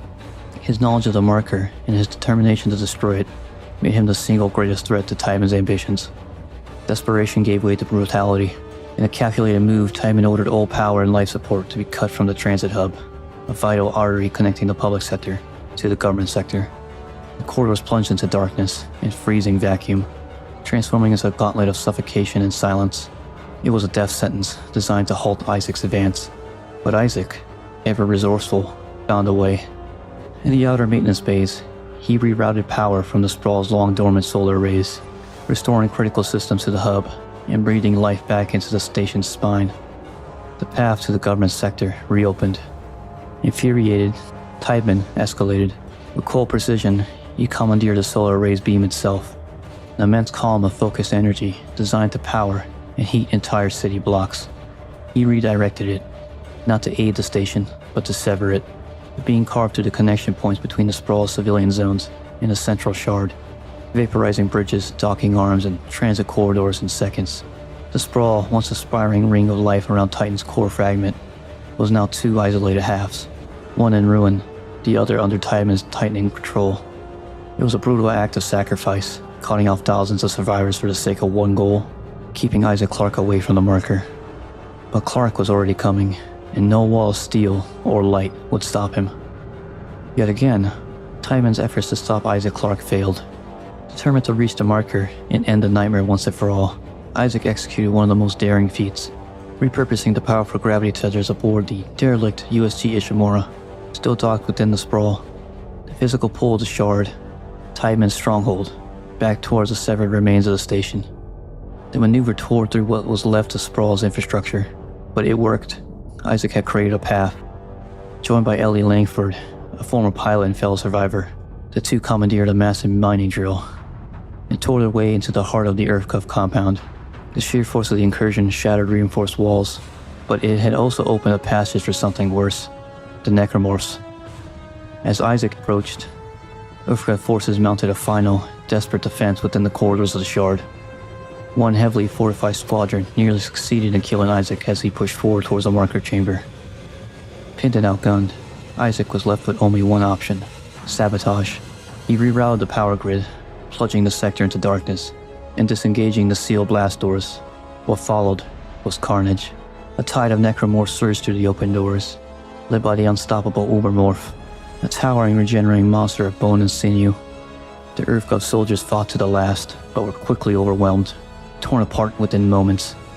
In their death, they inadvertently cleared the path to the marker, but with the death came something worse. The massive necromorph biomass gathering near the marker triggered the beginning of a Convergence Event, the final stage of the marker's cycle, where all reanimated tissue would merge into the birth of a brethren moon. Isaac had come too far, suffered too much to allow that to happen. In the depths of the marker chamber, reality itself began to unravel.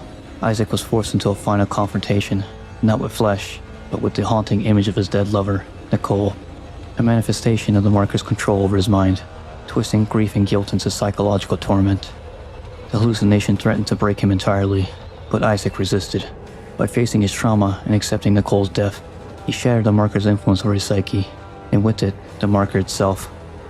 The Convergence Event collapsed, the necromorphs fell still, and for a moment, there was silence. In the end, even victory came at a terrible cost. The destruction of the marker, while halting the Convergence Event, and ending the necromorph outbreak, unleashed a catastrophic surge of energy, an uncontrollable wave of raw, destabilizing force that ripped through the core of the Sprawl, already fractured by the outbreak, bombarded by mining equipment, and severed by Tideman's own desperate measures. The station's infrastructure could no longer hold. The blast destabilized the fusion reactors.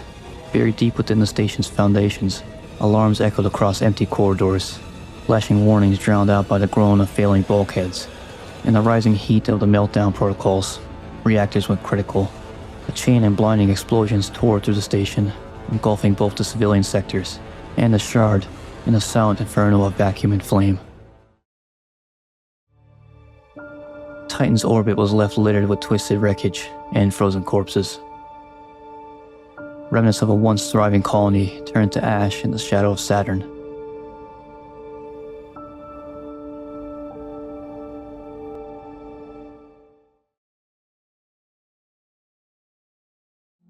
In the year 2311, Sam Ackerman found himself posted to the frozen graveyard of Tau Volantis. Assigned to the 41st Engineering Unit of the SCAF, His orders were clear: support the ongoing archaeological and research efforts that had taken root in the icy soil of the distant colony. At first, it was just another cold assignment, quiet, methodical, and far removed from the chaos of the inner systems. That changed quickly. When the outbreak began, when the screams echoed through the metal corridors, and bodies no longer stayed dead, Sam and the others did what they could to survive. Alongside a scattered group of survivors, he helped fortify Facility RS-9, an old research station perched against the harsh winds like a forgotten relic. They believed, perhaps foolishly, that its reinforced walls and sealed bulkheads could keep the nightmares at bay. Inside the cold steel of the bunker, they made their stand, hoping, praying, that the horror sweeping through the colony would burn itself out before it reached them. Once the last of the creatures had been driven out, the bunker fell silent. Sam Ackerman and what remained of his unit moved through the dim corridors of Facility RS-9, clearing out the twisted corpses left behind. The air was thick with rot, the walls stained with what no one dared to examine too closely. They piled the bodies in the central chamber and set to work securing the entrances, rigging barricades, welding shut access hatches, anything to make the place feel remotely safe. But safety was an illusion. While checking the supply cache, Sam made a grim discovery. The rations had spoiled. Everything. Freeze-dried packs, nutrient paste, even the emergency reserves were contaminated, rendered useless in the cold, damp decay of the bunker. Panic set in fast. One of the soldiers, a corporal with trembling hands, made a suggestion first. Low, almost a whisper. They still had corpses. The necromorphs. Maybe they could be used. Sam recoiled at the thought. "You can't eat that," he warned. "You shouldn't." But desperation did not care for warnings. He watched from a distance as the others carved into the infected flesh, cooking it over the jerry-rigged burners, their eyes sunken with hunger. Sam refused. He gathered what little gear he had and found a compartment deeper in the facility, sealing himself in. Then, the screams began. One by one, the others started to change. Bones creaking, eyes bleeding, voices turning to guttural howls. The necromorph infection within the flesh had not died with the host. It had simply waited, and now it spread again, this time from within. For 3 long days, Sam remained hidden in the dark. He barely moved, barely breathed. Once, one of them sniffed him out, emaciated, twisting, its face still bearing the remnants of the man it had once been. But it turned away, drawn by some distant sound. Alone, cold and starving, Sam endured, while the nightmare festered just beyond the walls. Sam eventually found refuge in a small communication room, nestled near the elevator shaft, a reinforced corner of the facility still untouched by the horrors stalking its halls. He jammed whatever furniture he could against the door, bolting it shut with lengths of cable and welding scrap. Outside, the sound of metal scraping echoed through the corridor. Then came the voices. They weren't quite human anymore. "Sam, please, open the door. We're just so hungry. We just need a little bite." Their words slurred between growls and sobs, their minds fractured by the infection, gnawing away at what little humanity remained. Sam pressed his back against the cold wall, fists clenched, heart pounding in his ears. He knew what they'd become. Knew that if he faltered, if he hesitated for even a moment, he would be next. In the dim light of the comms panel, he worked feverishly, tuning into old emergency channels, broadcasting an open distress signal to anyone who might still be alive on the colony. Static, silence. Then, finally, a voice. "This is Dr. Earl Serrano. I received your signal." Sam blinked in disbelief. A real voice? A real person? Serrano's instructions were urgent. Link up with Private Tim Kaufman, who was en route to recover something called the Codex, an object that, according to Serrano, might hold the key to ending the nightmare consuming Tau Volantis. But first, Sam had to ensure the horrors behind the door would never follow. He accessed the bunker's elevator system from the comms terminal and manually disabled it, severing the main power conduit. With a shudder, the lift ground to a halt. The only path in and out of the lower levels was now sealed. Trapped in darkness, his former comrades howled in fury, betrayed, starving, and no longer human. Sam didn't look back. With nothing but his engineering suit, a handheld cutter, and a destination, he slipped out of the comms room into the frozen corridors of RS-9, heading towards wherever hope remained. The cold caught deeper the higher they climbed, but Sam Ackerman barely noticed anymore. After linking up with Private Tim Kaufman near the outskirts of the facility, the two men wasted no time setting out. Their goal was clear: retrieve the Codex, a mysterious device Dr. Serrano claimed could end the outbreak, or at least contain it.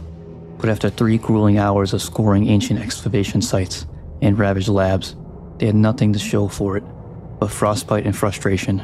"This is pointless," Sam muttered. "Even if we do find this Codex, what difference will it make? You've seen what's out there. It's over." Kaufman didn't respond. He kept his eyes on the waypoint Serrano had uploaded, his grip tightening around his rifle. Sam could see the tension in his posture, the exhaustion behind the silence. But the soldier pressed on, one determined footfall at a time. Eventually the signal led them to the base of a jagged peak.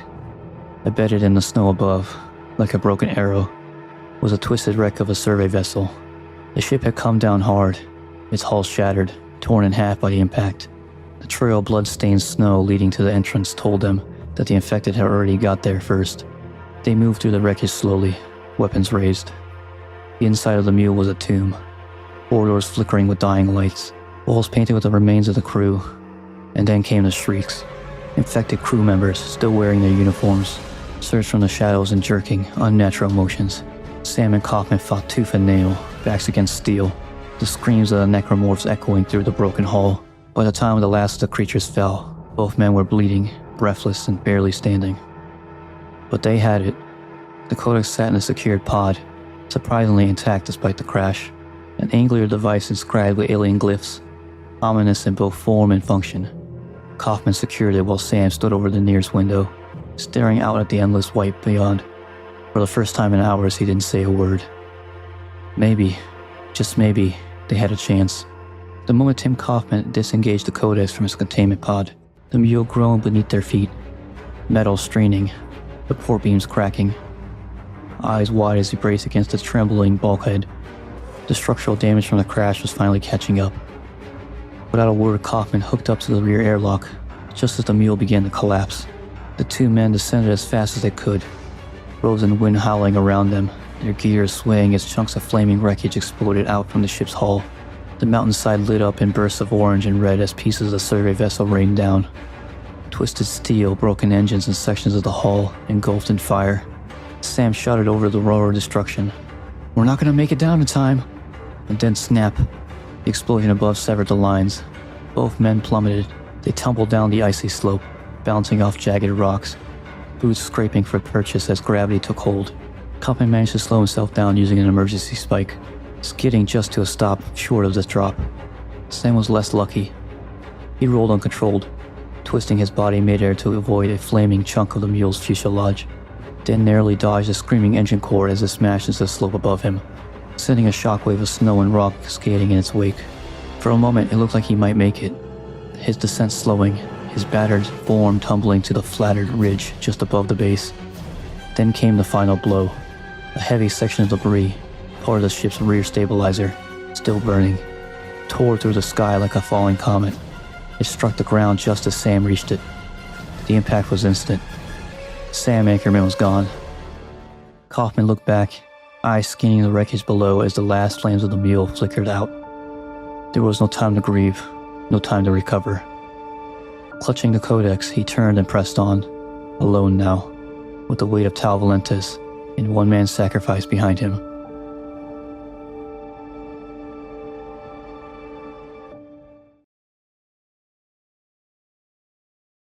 In the twilight years of the 21st century, Earth found itself teetering on the brink. Fossil fuels, once the lifeblood of civilization, had become scarce, and now the great engines of the industry began to slow. Power grids dimmed.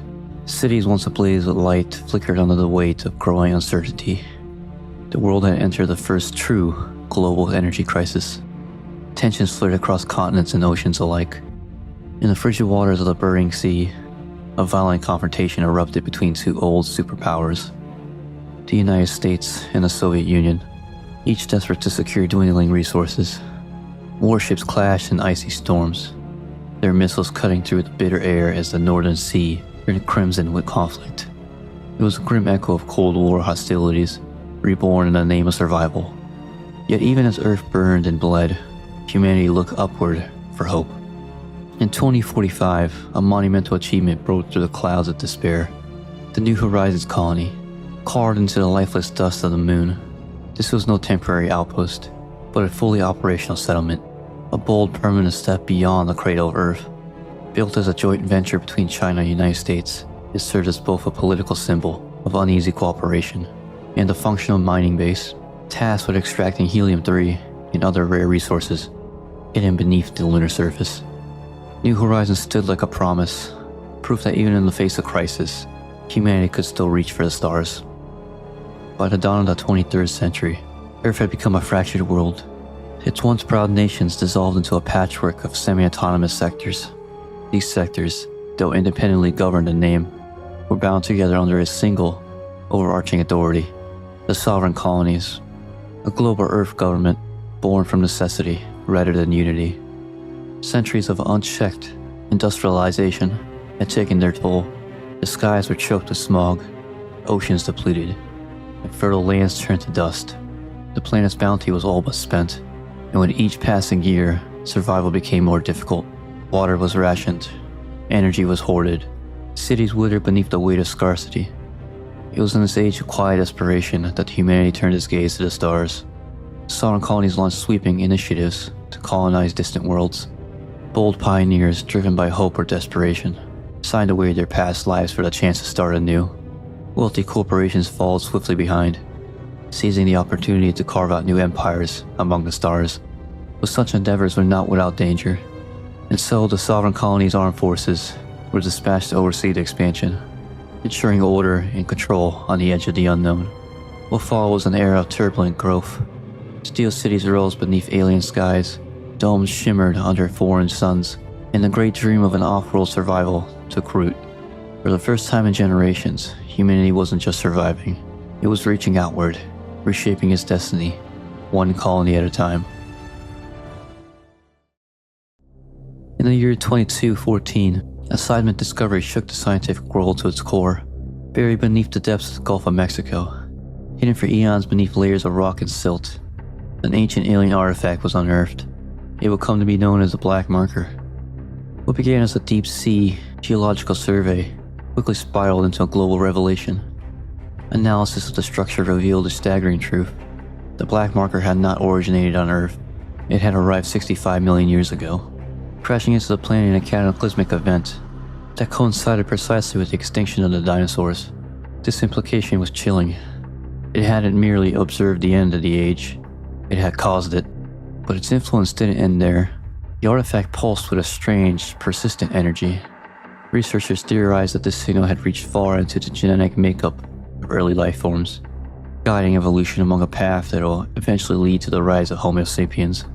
In other words, the Black Marker may have not just been the witness to Earth's history, it may have authored it. What had once been a myth, conjecture, or silence among the stars was now terrifyingly real. Humanity had not only stumbled upon a relic of alien origin, it had uncovered a silent architect that had shaped the course of life itself. In 2215, the world changed forever, not by the hand of government, nor through the revelation of scientific breakthrough, but by the voice of a single man. Michael Altman, a brilliant but unassuming geophysicist, had been part of the original research team studying the Black Marker in the Gulf of Mexico. As his understanding of the artifact deepened, so too did his unease. He saw the secrecy surrounding the project, the classified reports, the military presence tightening like a noose. What they were uncovering wasn't just alien, it was dangerous, and it was being hidden. Refusing to remain silent, Altman went public. He revealed the existence of the Black Marker to the world, speaking of its alien origin, its strange influence, and its possible connection to the origins of human life. His message was met with shock, awe, and fear. Some dismissed him as a lunatic. Others hailed him as a prophet. In the aftermath, Altman's mysterious and untimely death only fueled the fire.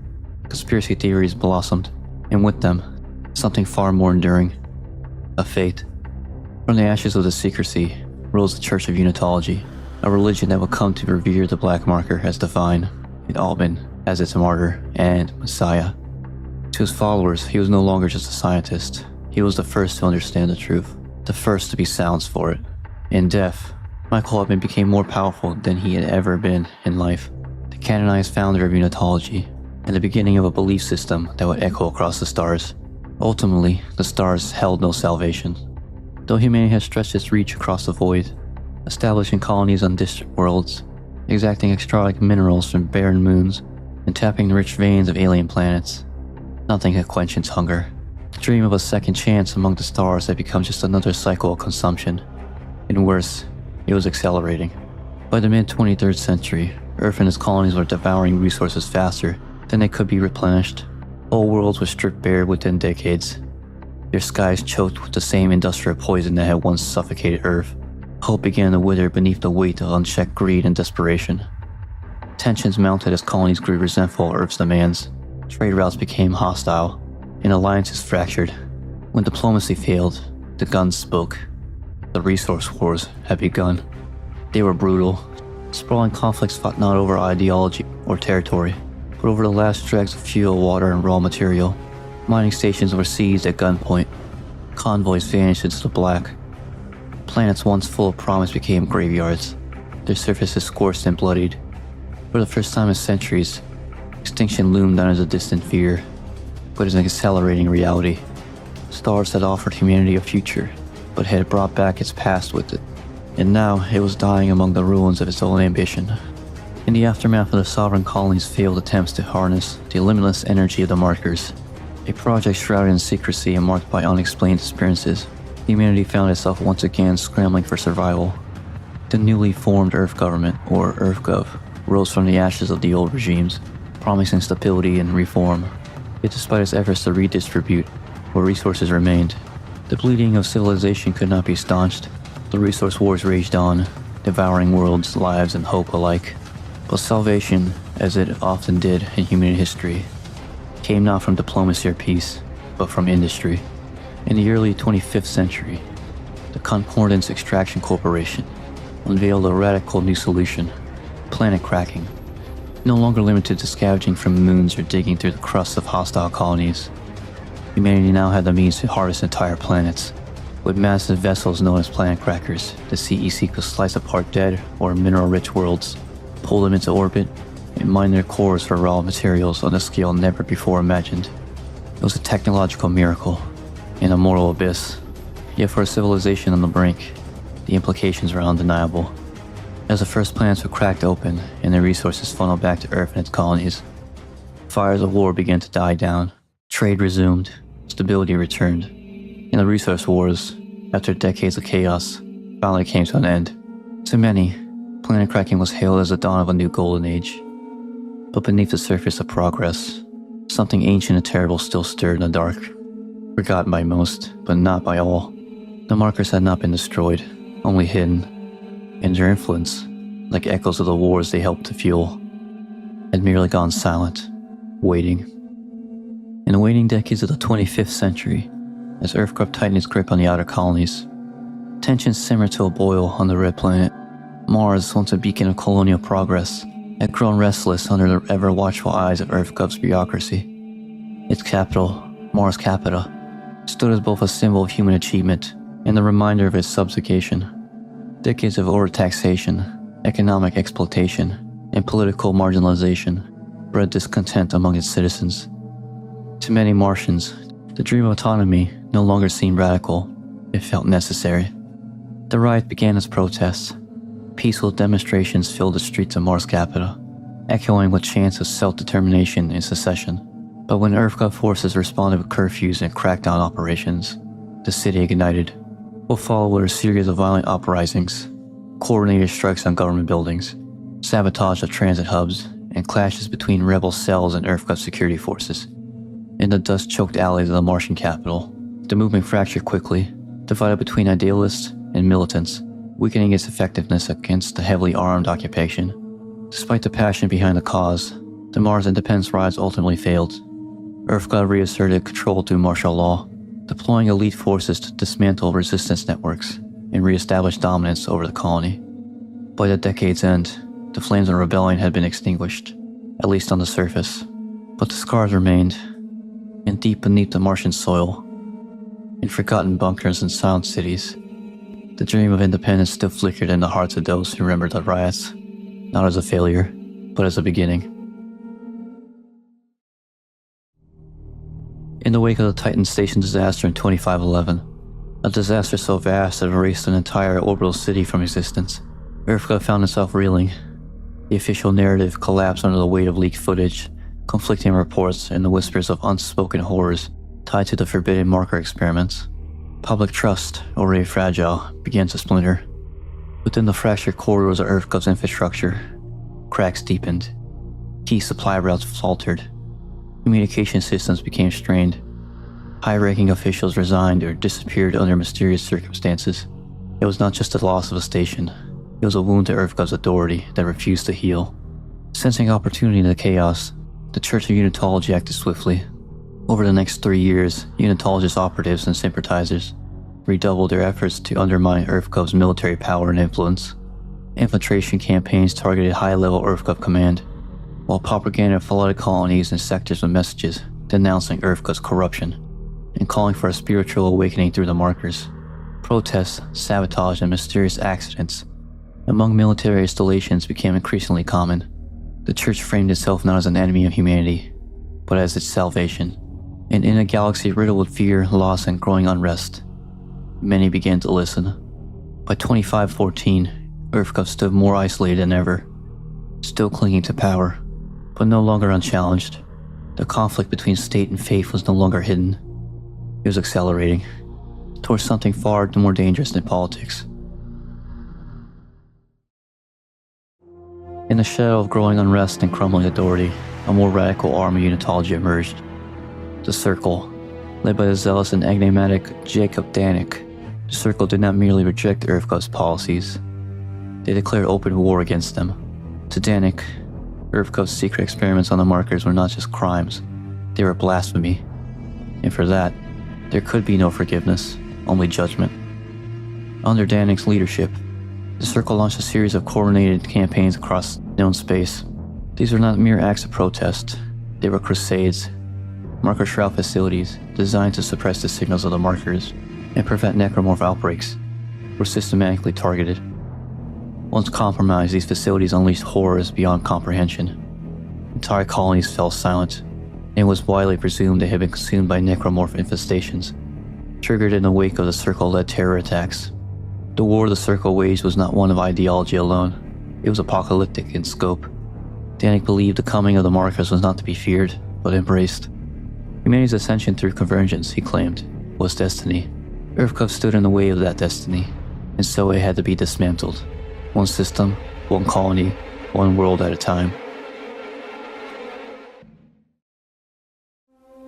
After a harrowing battle on the frozen world of Tau Volantis, Isaac Clarke and John Carver achieved the unthinkable. They destroyed the moon orbiting the planet, the source of the marker signal, and the beating heart of the necromorph scourge on Tau Volantis. But in doing so, they triggered something far worse. The destruction did not go unnoticed. What followed was a horrifying revelation. The Brethren Moons, ancient world-devouring intelligence, born from countless Convergence events, had been watching. With Tau Volantis' moon gone, they stirred from the dark, migrating across the stars towards their next harvest. When the CMS Terranova emerged from deep space into Earth's orbit, Clarke and Carver expected chaos. What they found was far worse. Nothing. Earth was silent.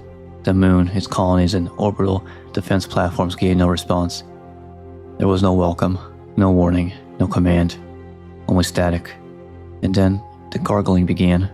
Faint, wet snarls, inhuman breathing, the unmistakable sound of something alive, but not human, echoed through the Terra Nova's comm systems. Clarke and Carver listened in horror as the truth became clear. Earth's population was already under siege, if not already consumed. The Brethren Moons had arrived before them, and the Convergence Event had begun. No authority remained to coordinate a defense. No fleet scrambled to intercept. EarthGov, already fractured and infiltrated by the Circle, was gone. The final stand of humanity was not marked by a battle cry, but by silence, and a grotesque symphony of a species being torn apart.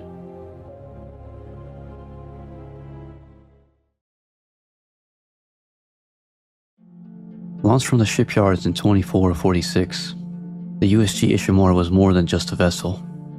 It was a statement. A gleaming titan of steel and ambition, it stood as a testament to humanity's unyielding drive to conquer the stars. Outfitted with one of the first shock point drives, it rendered the vast gulfs of space almost inconsequential, making faster than light travel feel as routine as a short jump between colonies, but its true genius lay in its purpose. The Ishimura wasn't a warship or a passenger liner. It was a pioneer in deep space resource extraction, built to mine and process asteroids, even entire small moons. It could strip them down with a precision and speed no other vessel could match.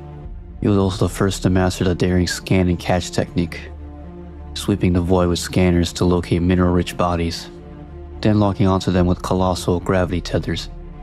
In one smooth, powerful motion, the Ishimura could draw the asteroid into its cavernous collection bays, where its automated smelters would roar to life, turning the rock and ore into raw lifeblood of civilization. 62 years after her maiden voyage, the USG Ishimura still cut an imposing figure against the endless dark. Time had now dulled her edges. Decades of upgrades had kept her systems sharp and her corridors humming with life, while careful retrofits brought her interiors in line with the latest in deep space engineering. She was no relic. She was a veteran, tempered by the trials of countless mining runs, and still the undisputed pride of the CEC fleet. She remained the largest planet cracker in operation, a juggernaut whose very presence could turn a barren rock into a treasure trove of resources. When a mission demanded more than raw power, when it required precision, endurance, and a crew seasoned the unforgiving realities of deep space work, Ishimura was always the first to answer the call. Without her hulls, Earth and its colonies might still be tearing themselves apart in the resource wars. Instead, she carved prosperity from the void, one shattered world at a time. For all her glory and decades of service, even the legends could not escape the slow march of time. Within the boardrooms of the CEC, quiet discussions had already sealed the Ishimura's fate. The pride of the fleet, they decided, was growing old, her design outpaced by newer, sleeker planet crackers. In 2509, after completing her 35th and final crack, she would be retired. No grand ceremony, no triumphant return, just a quiet decommissioning of a ship that had once carried the weight of humanity's ambitions across the stars. In 2508, fate intervened before the Ishimura could reach her planned twilight. Word reached CEC headquarters of an accidental discovery on Aegis 7, a world rich in resources, but hiding something far more valuable. Buried beneath its crust lay Marker 3A, unearthed by an illegal company mining operation that had no business being there. Orders were swift and absolute. The Ishimura would be dispatched to crack the planet and secure the artifact. For the veteran planet cracker, it was just another assignment, at least on paper. News of the Marker's discovery did not remain a secret for long. Word soon reached the ears of the Church of Unitology, one of the CEC's most powerful stakeholders, and with it came a surge of ambition cloaked in faith. The Marker was sacred to them, a divine relic, and they would not leave its fate to chance. Through quiet maneuvering and well-placed influence, the Church embedded its own within the Ishimura's ranks, ensuring that when the ship reached Aegis 7, their people would be in control. The planet crack would proceed as planned, a perfect cover for the true objective, securing the Marker and delivering it to the Church's hands. To lead this effort, the Unitology leadership handpicked Benjamin Mathias, installing him as the Ishimura's new captain, and charging him personally with safeguarding the mission. Alongside him came Warren Eckhart, CEC's executive director of colonial mining operations, and a respected figure within the Church. It was Eckhart who orchestrated the careful placement of Unitology officers throughout the crew, and it was he who would oversee the operation from within, ensuring that when the Marker was taken from Aegis 7, it would not belong to the CEC, but to Unitology. When Ishimura arrived in orbit above Aegis 7, Captain Benjamin Mathias wasted no time in asserting control. His first act was to issue a strict no-fly order. No shuttles were to leave the surface, and no unauthorized craft were to approach. There was, however, one exception. The marker, along with every scrap of related research data, and even the bodies left behind from the sudden wave of dementia-fueled violence that had torn through the colony, were to be transferred to the Ishimura without delay. Under Matthias's watch, the massive relic was secured deep within the cargo bay, where it immediately came under the scrutiny of the chief science officer, Terrence Klein. While Klein and his team pored over the artifact's alien inscriptions, the rest of the crew prepared for what the official logs described as a standard planet crack. In reality, it was a carefully maintained facade, a cover to mask the true mission the Unitologists aboard had sworn to fulfill. The planet crack began like countless others before it, controlled detonation, splitting Aegis 7's crust, sending shockwaves echoing through the void. But almost as soon as the process started, something went wrong. Ishimura's comms to the colony went dead, cut off as if a wall of silence had swallowed the entire settlement. When contact was finally restored, the sight that had greeted the crew was one they could scarcely comprehend. The colony was in chaos. The streets ran red as colonists were hunted and torn apart by something. Unfamiliar shapes moved through the carnage, swift and merciless. As the slaughter on Aegis 7 worsened, pockets of desperate survivors scrambled to escape the colony. Their only hope lay in the few remaining shuttles, battered, half-filled craft that would have to run the gauntlet through the debris field left by the planet crack.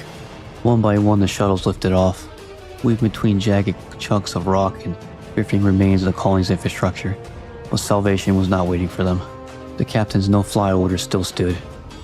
Ishimura's automated defense system showed no mercy. The ADS cannons roared to life, shredding fleeing craft and bursts of plasma fire. Against the odds, 2 shuttles made it through. The first, piloted by Dig Foreman Colin Barrow, limped into the hangar bay, its hull scorched and its engines sputtering before it slammed hard onto the deck. The second, flown by Officer Gabe Weller, never made it to a proper landing zone at all. Its battered frames skidding across Ishimura's outer hull, or coming to a rest near the crew deck. Colin Barrow never knew the true horror he had brought aboard. Yet within the battered shuttle's shadows, an infector clung to the cold metal, its needle-like limbs already buried deep into the corpse of Barrow's wife.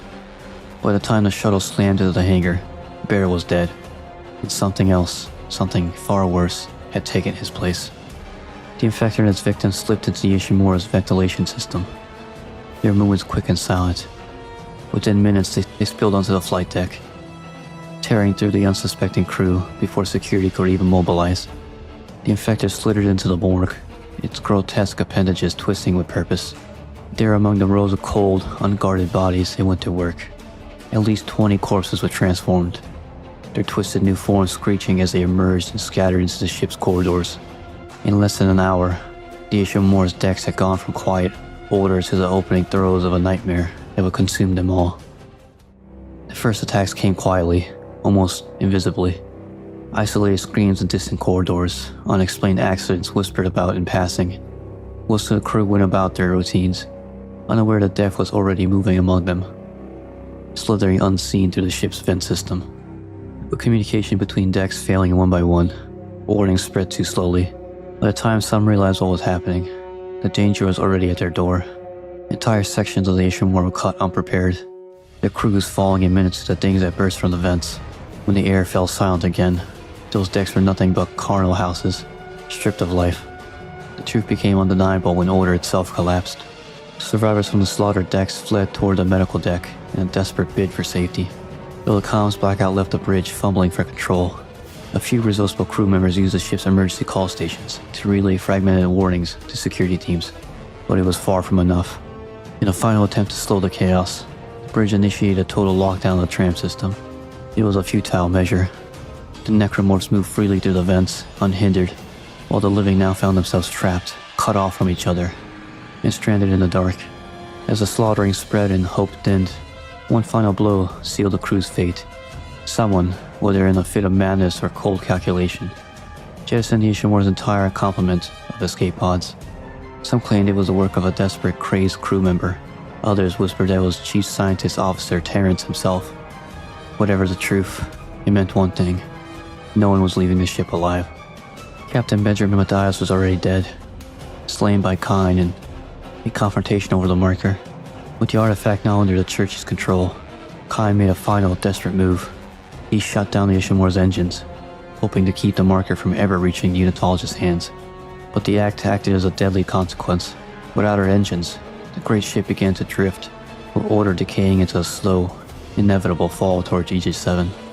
The planet's gravity tugged at her like a predator would prey in its jaws. If nothing was done, the Ishimura and everyone left aboard would be reduced to ash upon the surface. With the Ishimura trapped in a slow death spiral towards Aegis 7, Chief Security Officer Elisa Vincent took upon herself to try and save whoever remained. Braving the overrun corridors, she fought her way to the communication array, determined to send a distress signal into the void. She knew it would mean her life, but she went anyway. In the end, she succeeded. The signal was sent, carrying a desperate plea for rescue across the stars. But Vincent never knew the truth. The act had not been entirely her own. The marker's influence had seeped into her mind, twisting her perceptions, guiding her steps. It had shown her a vision, one of her fallen teammates, alive and urging her onward. The signal was not a call for salvation, it was bait. And the marker had ensured that more would come to Aegis 7, so that more would die. As the infestation reached its tipping point, two locations became the bloodiest battlegrounds in Ishimura: engineering and the medical deck. Engineering was the heart of the ship's power, the only place where the engines could be restarted to pull her out of the death spiral. The medical deck, by contrast, was the last refuge for the largest concentration of survivors, injured, terrified, and clinging to the last hope of rescue. But with security wiped out, any semblance of organized resistance crumbled. The medical deck buckled first. The wounded poured in faster than the doctors and nurses could treat them. The screams of the dying drowning out calls for order. Overwhelmed and fearing the infection would spread, the medical staff made an unthinkable choice. They barricaded the injured outside their wards, leaving them to the dark in whatever horrors prowled. Engineering fared no better. The remaining crew abandoned their posts, the necromorph presence making it suicidal to even attempt an engine restart. Without the heart of the ship beating, and without the safe harbor for the living, the Ishimura was reduced to a drifting tomb, its decks claimed one by one. On the bridge, morale sank like a stone, the weight of hopelessness pressing down until even the strongest began to break.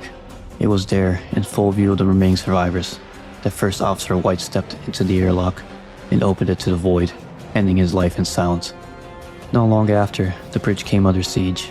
A brute, massive and relentless, tore through the command deck, leaving a trail of mangled bodies before it was finally driven off at a staggering cost. With their numbers dwindling and the position no longer defensible, the surviving command staff made a desperate choice: abandon the bridge and attempt a perilous trek across the ship to the mining deck. For a time, the plan seemed to work. The mining deck, with its choke points and reinforced sections, became a rallying point for scattered survivors. But safety was an illusion. The marker's influence bred paranoia and violence among the desperate. While the necromorph assault never truly ceased, dementia-induced infighting and the slow grind of attrition did the rest, until the so-called bastion collapsed from within, leaving nothing but corpses for the creatures to claim. By the later stages of the infestation, Ishimura had become a graveyard. Corridors silent but for the distant echoes of movement and events. Pockets of survivors had been reduced to scattered, isolated souls, most of them hiding alone in the dark. Only one group remained in any significant number: a gathering Unitologists on the crew deck. They had rallied under the claim, unnerving guidance of Dr. Chalice Mercer, who promised them that salvation lay not in escape, but in devotion. Drawn by his words and by something deeper, something they could not name, they sought refuge near the marker itself, believing its presence to be a shield, rather than the source of the horror consuming the ship. While the rest of the Ishimura burned with violence and madness, the crew deck became a sanctuary of a different kind, one steeped in zealotry, where the faithful waited not for rescue, but for transformation.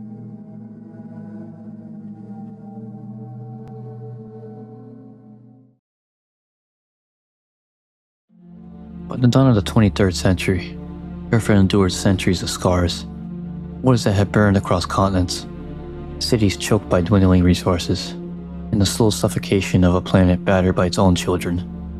From the ashes of chaos, a single banner rose: the sovereign colonies, a unified government forged out of desperation and necessity.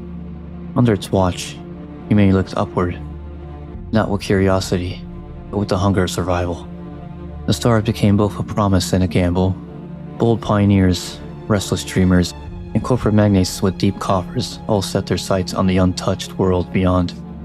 But the void was not easily conquered without the miracle of shockpoint drives. Journeys between stars demanded fortunes and resources, fleets of colossal vessels, and the constant presence of the sovereign colony's armed forces.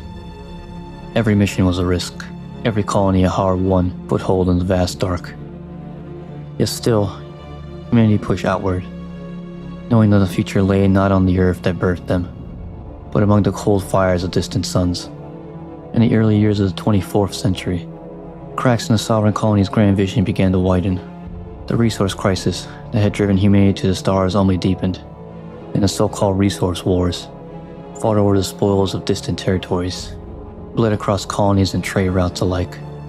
To many, the sovereign colonies had become a bloated, distant authority, its gaze fixed on the heavens while Earth itself withered. It was in this climate that the Secession War was ignited, a bitter civil conflict that set the sovereign colony's armed forces against the secessionists, a movement bent on tearing down the administration and replacing with an Earth-first regime. Battles raged on distant worlds and in orbit over ancient home soil, each victory or loss leaving scars on both sides. In 2311, the sovereign colonies gambled everything. In the cold silence of deep space, they launched a covert expedition to the frozen graveyard of Tau Volantis. The mission's goal was nothing less than salvation, to harness the boundless energy of the alien markers, artifacts that the government has secretly studied since the Black Marker's discovery on Earth nearly a century earlier. If succeeded, the Rhesus crisis would end, and with it, the war. Tau Volantis did not yield salvation, only disaster. 3 years later, in 2314, the Sovereign Colonies Council enacted Scenario 5, an uncompromising directive to erase the Marker's program from existence. Every scrap of research, every witness, every operative, wiped away in fire and secrecy. The purges shattered what little stability remained. The Sovereign Colonies crumbled, the secessionists claimed victory, and from the wreckage, a new order rose. The Earth Government Colonial Alliance, known simply as EarthGov. Scenario 5 buried beneath layers of secrecy, and its evidence reduced to ash. The truth was left to speculation. In military circles, a simpler, if misleading narrative took hold, that the Sovereign Colony's final act had been one of spiteful defiance, a scorched earth campaign meant to deny the secessionists their prize. To them, the vanished fleets and destroyed installations were not the echoes of a hidden disaster, but the calculated self-immolation of a regime determined to take its secrets to the grave. In the centuries that followed, EarthGov set its sights once more on the stars, determined to ease the growing strain on Earth's dwindling resources. The 24th and 25th centuries became an era of renewed expansion, measured, ambitious, and fueled by the lessons of past failures. Though shockpoint drive technology was still in its infancy, the boundaries of space began to loosen. Civil travel, once the sole privilege of the wealthy or desperate, became more attainable with the founding of the United Spacefaring Guild, an organization tasked with managing all non-governmental traffic between worlds. EarthGov's fleet still patrolled trade lanes and safeguarded its colonies, but the USG became the lifeblood of civilian exploration and commerce. By the 2440s, mankind's reach extended to the icy moons of the Solar System's gas giants. It was there, among the shallow craters and frigid plains, that the Convergence Extraction Corporation unveiled a mining breakthrough that would redefine the human race's relations with the stars: planet cracking. This colossal process, capable of tearing open the very crust of a world to strip its resources, promised to feed humanity's insatiable hunger for energy and materials. For a time, it seemed as if the stars themselves had finally surrendered their bounty. The planet-cracking boom of the 25th century had given humanity a much-needed reprieve, but the past was not so easily buried. EarthGov, heir to the fractured legacy of the sovereign colonies, quietly shifted through what scraps of classified data had survived the purges of Scenario 5. Among these fragments were records of the old regime's experiments with the alien markers, records that hinted at a peculiar artifact, Marker 3A, hidden somewhere within the long-restricted Aegis system. For decades, its exact location eluded them. Patrols were sparse, and the Aegis system remained little more than a name on sealed charts. That changed in 2508, when the Convergence Extraction Corporation, operating far beyond the bounds of legality, sank its drills into Aegis 7. In the dark rock beneath the planet's surface, they unearthed a long-lost relic, a discovery that would reignite the horrors thought buried for centuries. The rediscovery of Marker 3A in 2508 set in motion a grim repetition of history. Just as the sovereign colonies had once gambled everything on alien artifacts, EarthGov now followed the same perilous path. When news of the USG Ishimura's find reached their ears, the government moved quickly, dispatching the warship USM Valor to the Aegis system.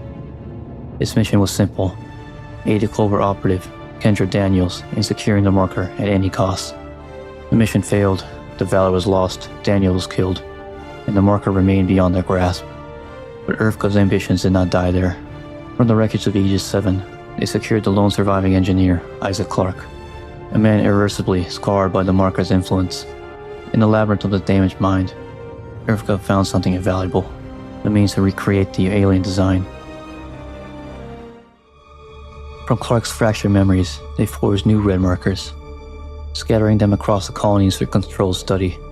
Crown jewel of these was Site 12 marker, structured on Titan Station under the shadow of Project Telmere, a monument not to progress, but to the dangerous allure of repeating the mistakes of the past.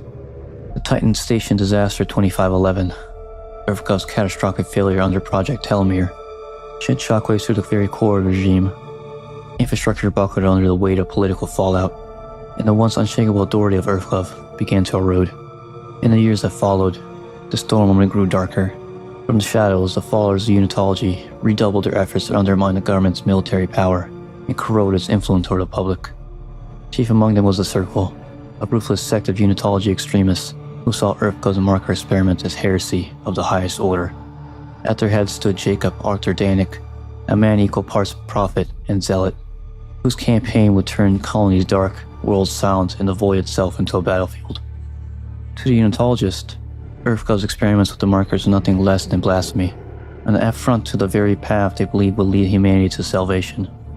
But 2514, with the specter of extinction looming ever closer, the Circle shifted from rhetoric to action. Their strikes were swift and merciless, targeting EarthGov's marker research sites across the colonies. One by one, worlds went silent. In just 16 days, at least 5 colonies, including the remote settlement of Uxar, fell dark, their final transmissions ending in chaos and static. EarthGov, unwilling or unable to contain the truth, downplayed the crisis even as fear spread through the populated systems. The Circle's next target would bring the war to humanity's doorstep. New horizons on Luna itself. In the wake of the Circle's devastating attacks, the fractures within EarthGov became impossible to ignore. The veneer of control was crumbling, and the once ironclad loyalty to the colonies was giving way to defiance. Walls in even the most secure and loyal settlements, worlds that lay within sight of Earth itself, were scrawled with anti-EarthGov slogans. Graffiti a silent chorus of discontent. Though the regime still commanded the alliance with the majority of planets and stations, including Earth, the shift in public sentiment was unmistakable. The people's faith had eroded, replaced by suspicion, resentment, and the dangerous willingness to imagine a future without EarthGov. For the first time in centuries, the government's greatest threat was not just an external enemy, it was the will of its own citizens.